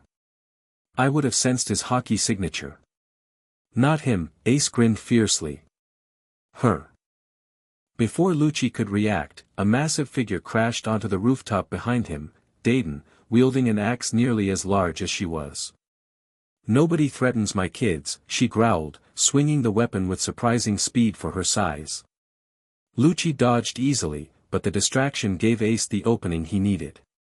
His pipe, suddenly coated in armament Haki, connected solidly with Lucci's ribs, sending the agent sliding across the rooftop. Not bad, Lucci acknowledged, straightening as if the blow had been nothing more than a tap. You've learned to channel Haki through weapons. But it changes nothing. He moved, faster than Ace could track, appearing directly in front of him. A finger jabbed forward, Shurgan, the deadly technique that could pierce flesh like a bullet. Ace twisted desperately, the attack missing his heart but slicing through his shoulder instead. Pain exploded through his arm, but he fought through it, counterattacking with a Haki-enhanced kick that Lucci batted aside. Dayton rejoined the fight, her wild axe swings forcing Lucci to divide his attention. She might lack formal training, but decades of survival in the mountains had made her a formidable fighter in her own right. For a brief moment, it seemed they might actually hold their own. Then Lucci stopped playing. Life returned, he murmured, and his body began to change. Muscles bulged, his frame grew larger, and fur sprouted across his skin. Within seconds, a massive leopard-human hybrid stood before them, claws extended and fangs bared. A devil fruit? Ace gasped, momentarily stunned by the transformation. Zoan type, Lucci confirmed, his voice deeper and more guttural in this form. Cat fruit, model, leopard. Now, shall we continue this pointless resistance? What followed wasn't a fight so much as a demonstration of power. Lucci moved with impossible speed and strength, overwhelming both Ace and Dayton with casual ease. Each strike landed with devastating precision, targeting joints, pressure points, and vital organs with scientific detachment. Within minutes, Dayton lay unconscious, blood pooling beneath her massive frame. Ace remained on his feet through sheer willpower, his body a canvas of injuries, pipe still clutched in trembling hands. Enough, Lucci said, returning to his human form. You've proven your loyalty to your brother. Admirable, if futile. I'm not done yet, Ace panted, raising his weapon once more. Yes, you are, Lucci corrected. But I'm not here to kill you, Portgas D. Ace. Not today. You're simply the messenger. Messenger? Tell your brother he has 1 week to surrender himself to world government custody, Lucci said coldly. After that, we will take him by force, and anyone who stands in our way will be eliminated. Including you, the mountain bandits, and every resident of this island. The threat hung in the air between them, all the more terrifying for the matter-of-fact way it was delivered. He'll never surrender, Ace said, though his voice lacked conviction. Then he condemns everyone he cares about to death, Lucci shrugged. His choice. With that, the CP-0 agent turned and leapt from the rooftop, disappearing into the growing darkness below. Ace stood frozen for several heartbeats, blood dripping from multiple wounds, mind racing through implications. Then he rushed to Dayton's side, checking her injuries with shaking hands. Dayton. Can you hear me? We need to move. The bandit leader groaned, one eye fluttering open. Did we get him? Ace's laugh was hollow. Not even close. But we're still alive, which counts for something. He helped her sit up, supporting her massive weight as best he could. We need to warn Luffy. Now. The other guy, Dayton mumbled, struggling to stay conscious. The merchant. He was watching the whole thing. Never moved to help. Ace's blood ran cold. Another CP agent? Don't think so, Dayton shook her head, wincing at the movement. Different. Something worse. Before Ace could question her further, a shout came from below. Ace. Dayton. He looked over the edge of the roof to see Luffy racing toward the building, face set in determination. So much for staying hidden at the hideout. Up here. Ace called. We need to go. Now. Within minutes, Luffy had joined them on the rooftop, eyes widening at their injuries. What happened? He demanded, already moving to help support Dayton's weight. Bird guy found us, Ace said grimly. He's back, Luffy. And he's not taking no for an answer this time. Understanding dawned in Luffy's eyes, followed by a cold fury that transformed his usually cheerful face. Did he do this to you? Doesn't matter, Ace said quickly, recognizing the dangerous glint in his brother's eyes. What matters is getting back to the hideout and figuring out our next move. Our next move is I kick his ass, Luffy said flatly. Not yet, Ace grabbed his brother's arm. Listen to me, Luffy. This isn't like before. Lucci's stronger than both of us combined. We need a plan. He hurt you, Luffy said, as if that explained everything. He hurt Dayton. And he'll hurt everyone on this island if you rush in without thinking, Ace countered. He said we have 1 week before they come for you by force. That means we have time to prepare, to evacuate if necessary. The logic seemed to penetrate Luffy's anger. He nodded reluctantly. Fine. Back to Dayton's first. Then we plan. Together, they managed to get the injured bandit leader off the roof and through the back streets of Fusha village without being seen. The journey back to the mountain hideout was slow and painful, each step reminding them of how thoroughly Lucci had dominated their encounter. By the time they reached the bandit hideout, night had fallen completely. The other bandits rushed to help Dayton, carrying her inside for treatment. Alone outside, Ace finally allowed himself to slump against a tree, the full extent of his injuries making themselves known now that the immediate crisis had passed. You need a doctor, Luffy said, examining the worst of the wounds, the Shogun puncture through Ace's shoulder. Later, Ace waved him off. First, we need to talk. About what happens next.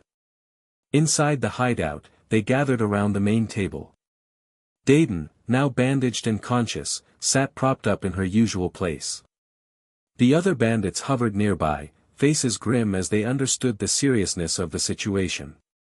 1 week, Ace repeated, having explained Lucci's ultimatum.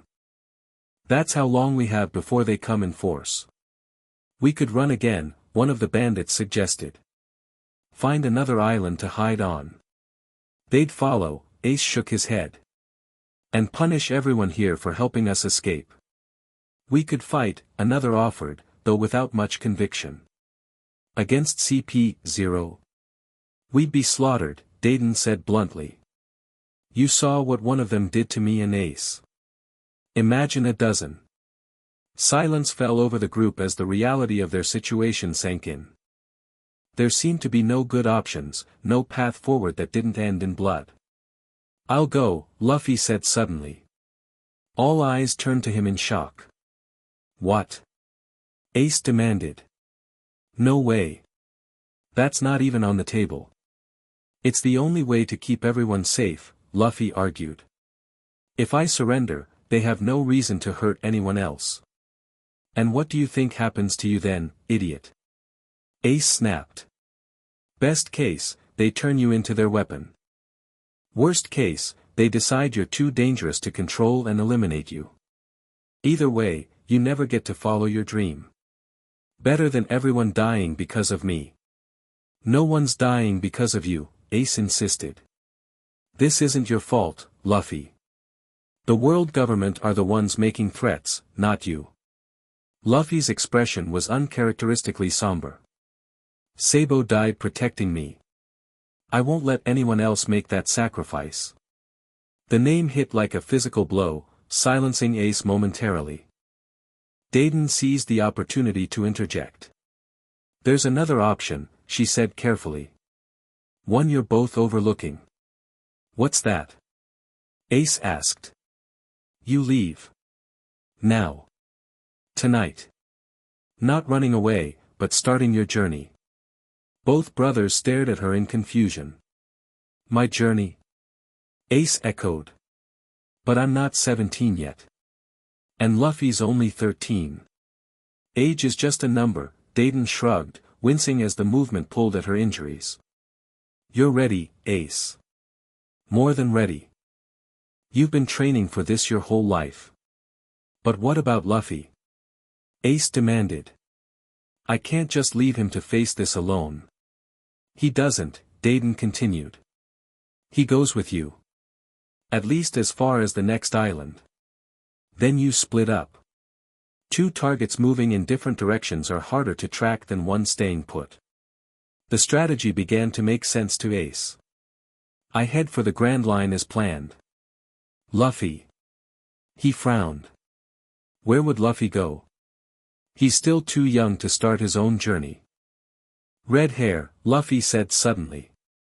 I could find Shanks. He'd help me finish my training until I'm old enough to set out on my own. And how exactly would you find a Yonko in the New World? Ace asked skeptically. I don't have to, Luffy grinned. Shanks told me where to find him if I ever really needed him. It's in his journal. This was news to Ace. You never mentioned that before. Never needed it before, Luffy shrugged. Besides, you always get weird when I talk about Shanks too much. I do not, Ace protested automatically. You totally do, Dayton and several bandits chorused. Ace rolled his eyes, but his mind was already racing through the possibilities of this new plan. It could work. It was risky, certainly, two brothers setting sail separately, one not yet ready for the dangers of the sea, but it offered something their current situation didn't. Hope. We'd need supplies, Ace thought aloud. A boat, 2 boats. Money. We can help with that, Dayton said firmly. Been saving Garp's allowance for you brats for years. What about everyone here? Luffy asked. If we disappear, won't Lucci still punish the village? We'll evacuate, Dayton decided. Send word to every household tonight. By morning, Fusha village and M. Corvo will be empty. Let CP-0 threaten ghosts. The plan took shape rapidly, fueled by the desperate energy of people with nothing to lose. Boats were secured, one larger vessel for Ace's journey to the Grand Line, one smaller craft that would take Luffy to a nearby island where he could seek passage toward Shanks' location. Supplies were gathered, maps consulted, strategies formed. By dawn, they were ready. The villagers, having been warned of the approaching danger, had mostly departed for neighboring islands, taking only what they could carry. Makino was the last to leave, pressing packages of food into the brothers' hands and hugging them fiercely. Your grandfather will never forgive me for letting you go, she said tearfully. Tell him it was our decision, Ace assured her. And that we'll see him again someday. As the freest man on the sea, Luffy added with absolute conviction. At the small, hidden cove where their boats waited, the brothers faced each other for what both knew might be their last meeting for years. Remember everything we practiced, Ace said, unable to keep the worry from his voice. Keep your Haki use minimal until you reach Shanks. Don't draw attention. I know, Luffy rolled his eyes. We've been over this 100 times. And if you can't find Shanks, use the Den Mushi you gave me to call the number in the red envelope, Luffy recited dutifully. Only in absolute emergency. Ace nodded, satisfied that his brother had absorbed at least the critical instructions. Right. An awkward silence fell between them, neither quite knowing how to say goodbye. So. Luffy scuffed his sandal in the sand. I guess this is it. Guess so, Ace agreed. Another beat of silence. Then simultaneously, they lunged forward, crashing into each other in a fierce embrace. "Don't die," Luffy mumbled into Ace's chest. "That's my line," Ace laughed, though it came out choked. "Stay safe, little brother. And remember our promise. Live free," Luffy nodded against him. "Die without regrets." "Exactly." Ace pulled back, holding Luffy at arm's length. 3 years. That's all. When you're 17, you set sail properly. Start your own crew. Find your own path to becoming Pirate King. And you'll be waiting for me in the new world, Luffy grinned. As the strongest pirate on the sea. Second strongest, Ace corrected with a smirk. After my little brother. With final embraces and promises to reunite, they boarded their separate vessels. As the tide carried them in different directions, Luffy stood at the stern of his small boat, watching Ace's figure grow smaller against the horizon. "See you in the new world, Ace," he shouted, voice carrying across the water. "Wait for me." Ace's response was lost to distance, but Luffy imagined what it would be, a promise, a challenge, a commitment to their shared dream of absolute freedom. As Dawn Island receded behind him, Luffy turned his face to the open sea, adjusting his straw hat against the morning breeze. This wasn't how he'd imagined beginning his journey, 4 years too early and running for his life. But in a strange way, it felt right. The adventure was beginning. The path to Pirate King, a path paved with both joy and sacrifice, stretched out before him like the endless blue horizon. And somewhere in that vast unknown, his destiny awaited. 4 years later the small passenger vessel rocked gently in the calm waters of East Blue. On its deck, a young man stretched lazily, adjusting the straw hat that shaded his face from the midday sun. At 17, Monkey D., Luffy had grown tall and lean, his childish features maturing into a face that somehow combined perpetual good humor with the quiet confidence of someone who had seen more of the world than most. "Land ho!" called the lookout from above. "Approaching Shell's town." Luffy grinned, jumping to his feet with infectious enthusiasm. Finally. Civilization. The passenger beside him, an elderly merchant returning home after a business trip, chuckled at his excitement. "First time in Shell's town, young man?" "First time anywhere in East Blue in 4 years, Luffy replied cheerfully. "Been away for a while." "Oh. Where've you been, if you don't mind my asking?" Luffy's grin widened. "Everywhere. The Grand Line mostly. Training." The old man's eyes widened. "The Grand Line? At your age? That's quite remarkable." "Not really," Luffy shrugged. "My teacher knew all the safe spots."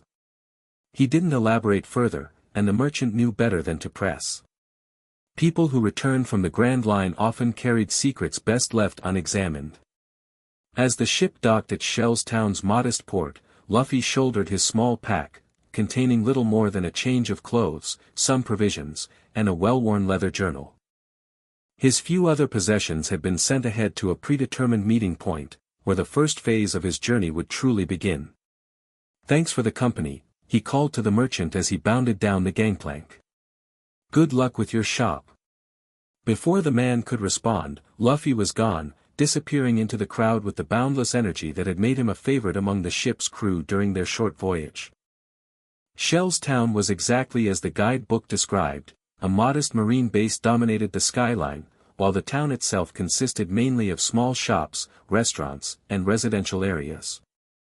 Nothing particularly special about it, which was precisely why Luffy had chosen it as his re-entry point to East Blue. Anonymous. Forgettable. The perfect place to begin without drawing attention. His first order of business was food. For years with Shank's crew had done nothing to diminish Luffy's legendary appetite. If anything, his Haki training had only increased his caloric needs. He followed his nose to a small restaurant near the town square, where delicious smells wafted from an open kitchen. As he approached, he noticed something odd. The place was nearly empty despite being lunchtime.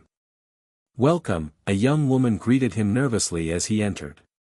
Just one today. Yep. And I'm starving. Luffy declared, dropping into a chair. I'll take one of everything that smells good. The woman, Ririka, according to her name tag, looked startled.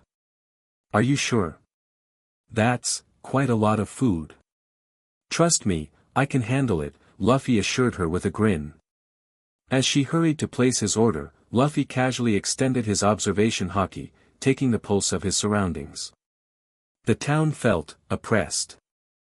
Fear lingered in the air like a bad smell, centered most strongly around the marine base on the hill. Interesting. While waiting for his food, Luffy eavesdropped on the few other patrons, a skill Shanks had insisted he master as part of his training. Information was often more valuable than treasure. Axe-hand Morgan's gotten worse.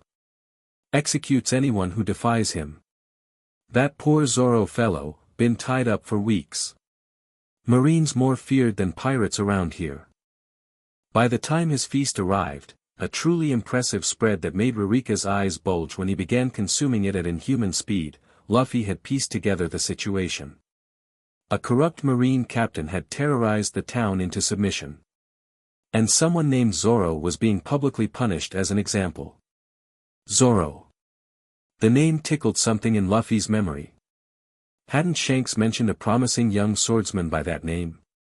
Someone to watch for when building his crew? Excuse me, Luffy called to Ririka between mouthfuls.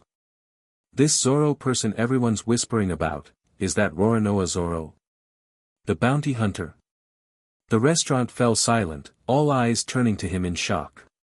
You shouldn't say that name so loudly, Ririka warned, glancing nervously toward the door. Why not?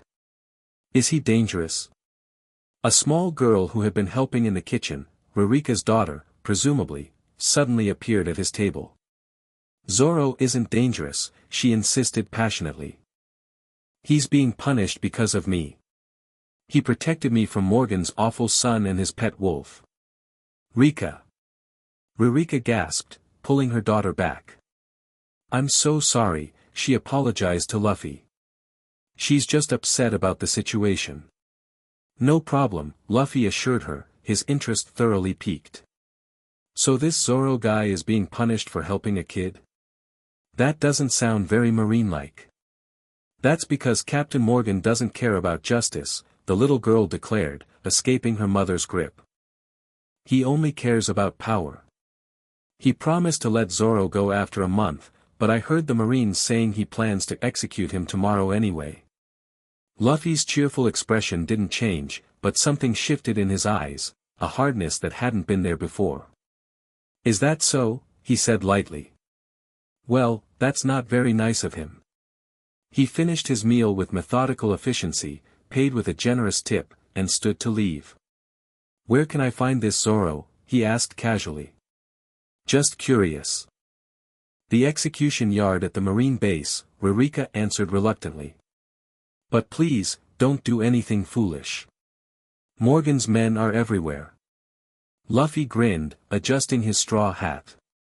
Don't worry. I never do anything foolish. He paused. Well, hardly ever. Okay, sometimes. But it usually works out. With that less than reassuring statement, he bounded out of the restaurant and headed toward the marine base, whistling a pirate tune Shanks had taught him. The execution yard was easy to find, an open area surrounded by a stone wall, visible from the street through an iron gate. And there, tied to a wooden post under the blazing sun, was a man who could only be Roronoa Zoro. Luffy studied him with interest. Despite weeks of exposure and apparent starvation, the green-haired swordsman's body remained muscular, his expression defiant even in unconsciousness. An aura of raw determination surrounded him, visible to Luffy's Haki-sensitive perception. Definitely crew material, Luffy murmured to himself. A commotion at the main gate of the base drew his attention. A blond young man in an expensive suit was entering, flanked by marine guards. His posture screamed entitled aristocrat, his expression a mixture of boredom and cruelty. Luffy's observation Haki instantly identified him as the source of Zoro's suffering, Helmeppo, Captain Morgan's son. Without conscious thought, Luffy extended his awareness further, mapping the entire base with his mind. He located Captain Morgan on the roof, supervising the installation of a massive stone statue of himself. He sensed the Marines throughout the building, many radiating fear rather than the pride he associated with Garp's subordinates.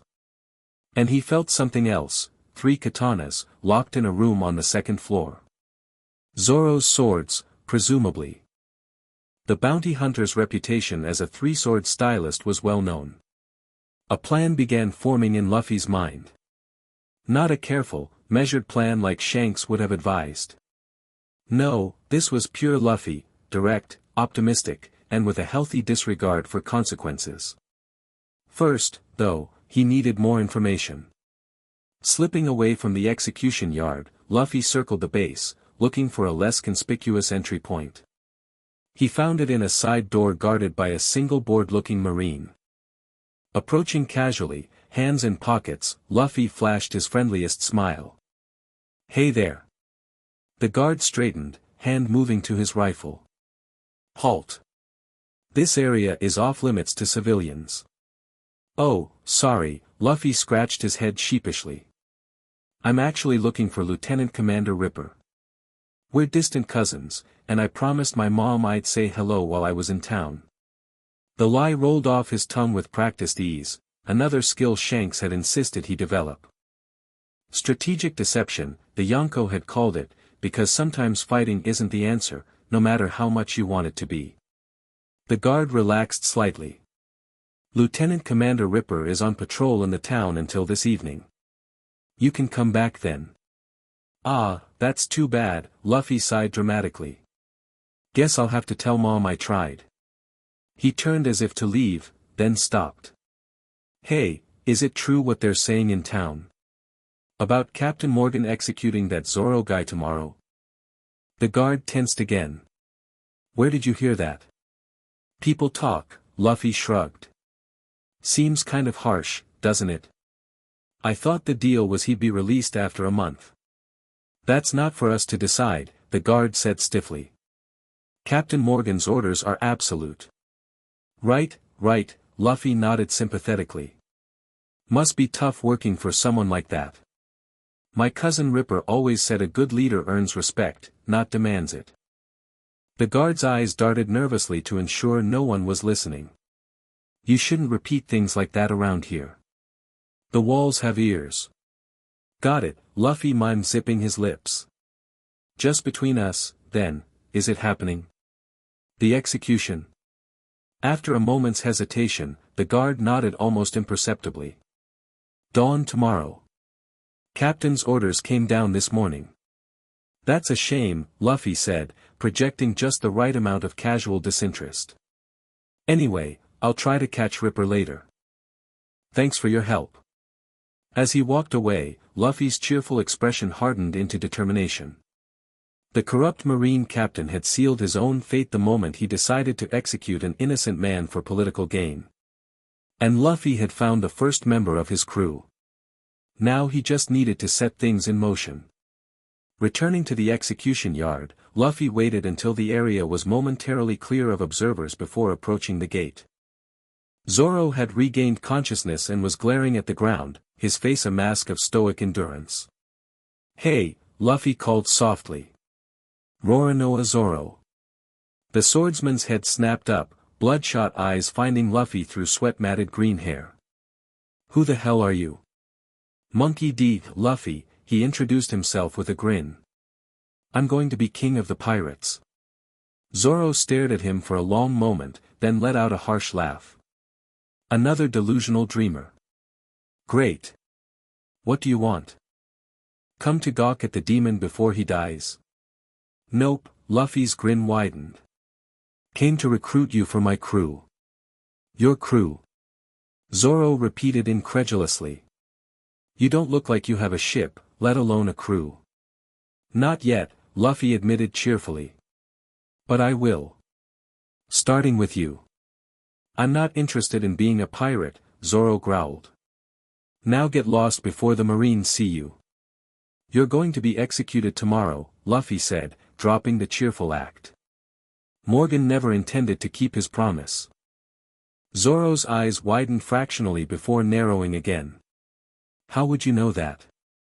I have my sources, Luffy shrugged. So, what's it gonna be? Join my crew and live, or stay here and die for a promise that was never going to be honored anyway? I don't break my word, Zoro said firmly. If I survive the month, I walk free. Those were the terms. Noble, Luffy nodded approvingly. Stupid, but noble. What if I get your swords back? The three you're famous for. Now he had Zoro's full attention. My swords? How would you even know where they are? Second floor, East Wing, locked cabinet in Helmeppo's personal quarters, Luffy said with precision that made Zoro's eyes widen again. I could get them for you. Then you'd have a fighting chance at least, whether you join me or not. Suspicion warred with desperation on Zoro's face. Why would you help me if I don't join your crew? Because I like you, Luffy said simply. And because Captain Morgan's a disgrace to the uniform. My grandpa would kick his ass if he knew what was happening here. Your grandpa? Marine hero Monkey D. Garp, Luffy said casually, enjoying the shock that spread across Zoro's face. Though that's not something I advertise these days. Zoro studied him with new interest. You're serious about this Pirate King thing, aren't you? Dead serious, Luffy confirmed. It's been my dream since I was 7 years old. And now I'm ready to make it happen. Something in Luffy's absolute confidence seemed to resonate with Zoro. The swordsman remained silent for a long moment, weighing his options. Get me my swords, he said finally. Then we'll talk. Luffy's grin returned full force. Deal. See you in a bit. Before Zoro could respond, Luffy was gone, moving with a speed that seemed impossible for a normal human. The swordsman blinked, wondering if heat exhaustion had finally caused him to hallucinate. But the conversation had been real. And for the first time in weeks, Roronoa Zoro felt something he'd almost forgotten. Hope. Inside Marine Base 153, chaos erupted. It began with an alarm from the weapons storage room, where guards discovered all rifles mysteriously disassembled, their firing pins missing. Then the communications office reported their Den mushies had been sabotaged, leaving them unable to contact Navy headquarters. As Marines scrambled to address these security breaches, no one noticed the straw-hatted young man who walked calmly through their midst, occasionally ducking into rooms or corridors to avoid detection. Luffy moved through the base with the confidence of someone who could see through walls, which, effectively, he could. His observation Haki mapped the building in real time, allowing him to avoid patrols and find the quickest route to his target. Helmeppo's quarters were exactly where he'd sensed them earlier, lavishly appointed compared to the other rooms, with silk hangings and imported furniture that screamed privilege. And there, in a display case against one wall, were 3 katanas. Jackpot, Luffy murmured, crossing the room. The case wasn't even locked, why bother when no one would dare steal from the captain's son? Luffy removed the swords carefully, appreciating the craftsmanship of each. One in particular caught his attention, a white-sheathed blade that seemed to hum with its own energy, visible to his Haki-enhanced perception. You're special, he said to the sword, feeling only slightly ridiculous for talking to an inanimate object. No wonder Zoro's so desperate to get you back. With the sword secured across his back, Luffy turned to leave, only to find himself face to face with Helmeppo, who had chosen that moment to return to his quarters.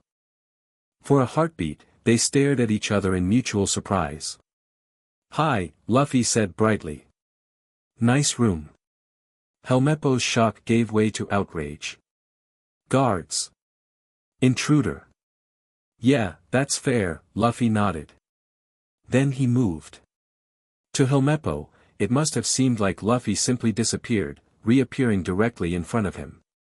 A finger pressed to the young noble's lips. Shoo, Luffy whispered. Let's not make this more complicated than it needs to be. Helmeppo's eyes widened in terror as he felt something intangible but overwhelming pressing against his consciousness, a tiny, controlled pulse of Conqueror's Haki, just enough to scramble his thoughts without knocking him unconscious. "Here's what's going to happen," Luffy continued, voice still pleasant but carrying an undercurrent of absolute authority. "You're going to forget you saw me. You're going to tell everyone you gave Zoro's swords to the blacksmith for cleaning. And tomorrow, when your dad tries to execute an innocent man, you're going to remember what it feels like to be afraid."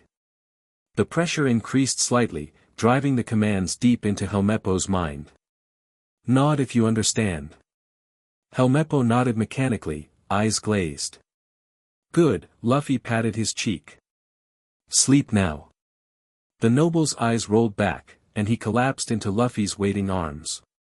Luffy deposited him gently on a chaise lounge, arranging him to look as if he'd simply decided to take a nap. "Sweet dreams," Luffy said cheerfully. "You're gonna need them." Getting out of the base proved even easier than getting in.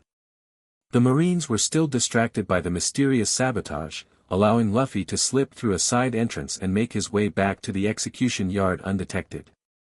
Zoro looked up as Luffy approached the gate, disbelief written across his face when he saw the 3 swords strapped to the younger man's back. "You actually did it," he said, sounding impressed despite himself. "Told you I would," Luffy grinned, entering the yard. "Now, about my offer."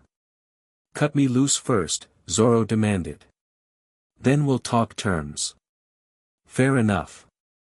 Luffy placed the swords carefully within Zoro's view, then examined the ropes binding him to the post. "These look pretty tight. Might take a while to untie them." "Just cut them with one of the swords," Zoro suggested impatiently. "Nah, these are your precious swords. Don't want to risk damaging them." Luffy's grin turned mischievous. "Besides, I have another method." He placed his hands on the ropes and closed his eyes in concentration. Zoro watched in confusion, then growing amazement as the ropes began to snap one by one, seemingly of their own accord. "What the?" Zoro began. "Armament Haki," Luffy explained casually. "Makes my hands as sharp as blades when I want them to be." Within moments, Zoro was free. He fell forward, legs buckling after weeks tied in a standing position. Luffy caught him easily, supporting his weight until he found his balance. "Thanks," Zoro muttered, clearly unaccustomed to accepting help. He reached for his swords with reverence, checking each one before securing them at his waist. "They're unharmed." "Of course," Luffy said, as if the idea of damaging them had never occurred to him. "So, about joining my crew." "I didn't actually agree to that," Zoro reminded him. "I said we'd talk." "Right, talk," Luffy nodded. "So, want to join my pirate crew and help me become king of the pirates?" Zoro couldn't help but laugh at the direct approach. "You're an odd one, Luffy." His expression grew serious. "Before I decide, I need to know something. What's your goal as a pirate? Money? Power? Women?" "Freedom," Luffy answered without hesitation. "The freedom to live exactly as I choose, without anyone controlling my destiny. The freedom to protect what matters to me. The freedom to keep a promise I made to someone important." The simple honesty of the answer seemed to resonate with Zoro. He studied Luffy's face, as if searching for any sign of deception. "I have a dream too," he said finally. "To become the world's greatest swordsman. Would you stand in the way of that dream?" "Never," Luffy shook his head firmly. "The Pirate King needs the best crew in the world. Having the world's greatest swordsman as my first mate would be perfect." "First mate, huh?" Zoro smirked. "Getting ahead of yourself, aren't you?" "Nope," Luffy grinned. "Just stating facts." Zoro considered for a long moment, then extended his hand. "All right. I'll join your crew, Luffy. But on one condition." "Name it," Luffy clasped the offered hand. "If you ever get in the way of my dream, I'll cut you down myself." Luffy's grip tightened, his grin never faltering. Deal. And if you ever abandon your dream, I'll kick your ass until you remember it. The pact sealed, they turned toward the gate, only to find their exit blocked by a line of Marines, rifles raised and aimed directly at them. At the center stood a towering figure with an axe for a right hand and a metal jaw that gleamed in the afternoon sun, Captain Morgan himself. So, the corrupt officer growled, the rumors of a strange boy asking questions about Roronoa Zoro were true. His cold eyes fixed on Luffy. Identify yourself, intruder. Luffy stepped forward, placing himself between the Marines and Zoro. Monkey D. Luffy. Nice axe. Compensating for something? Morgan's face contorted with rage. Insolence. Do you have any idea who you're addressing? A Marine who betrayed everything the uniform stands for, Luffy said, his cheerful demeanor giving way to something harder. My grandpa would be disappointed. Your grandfather? Morgan scoffed. And who might that be? Vice Admiral Monkey D. Garp, Luffy said calmly. Maybe you've heard of him. Hero of the Marines. Fist like a cannonball. Really bad at birthdays. The Marines exchanged nervous glances.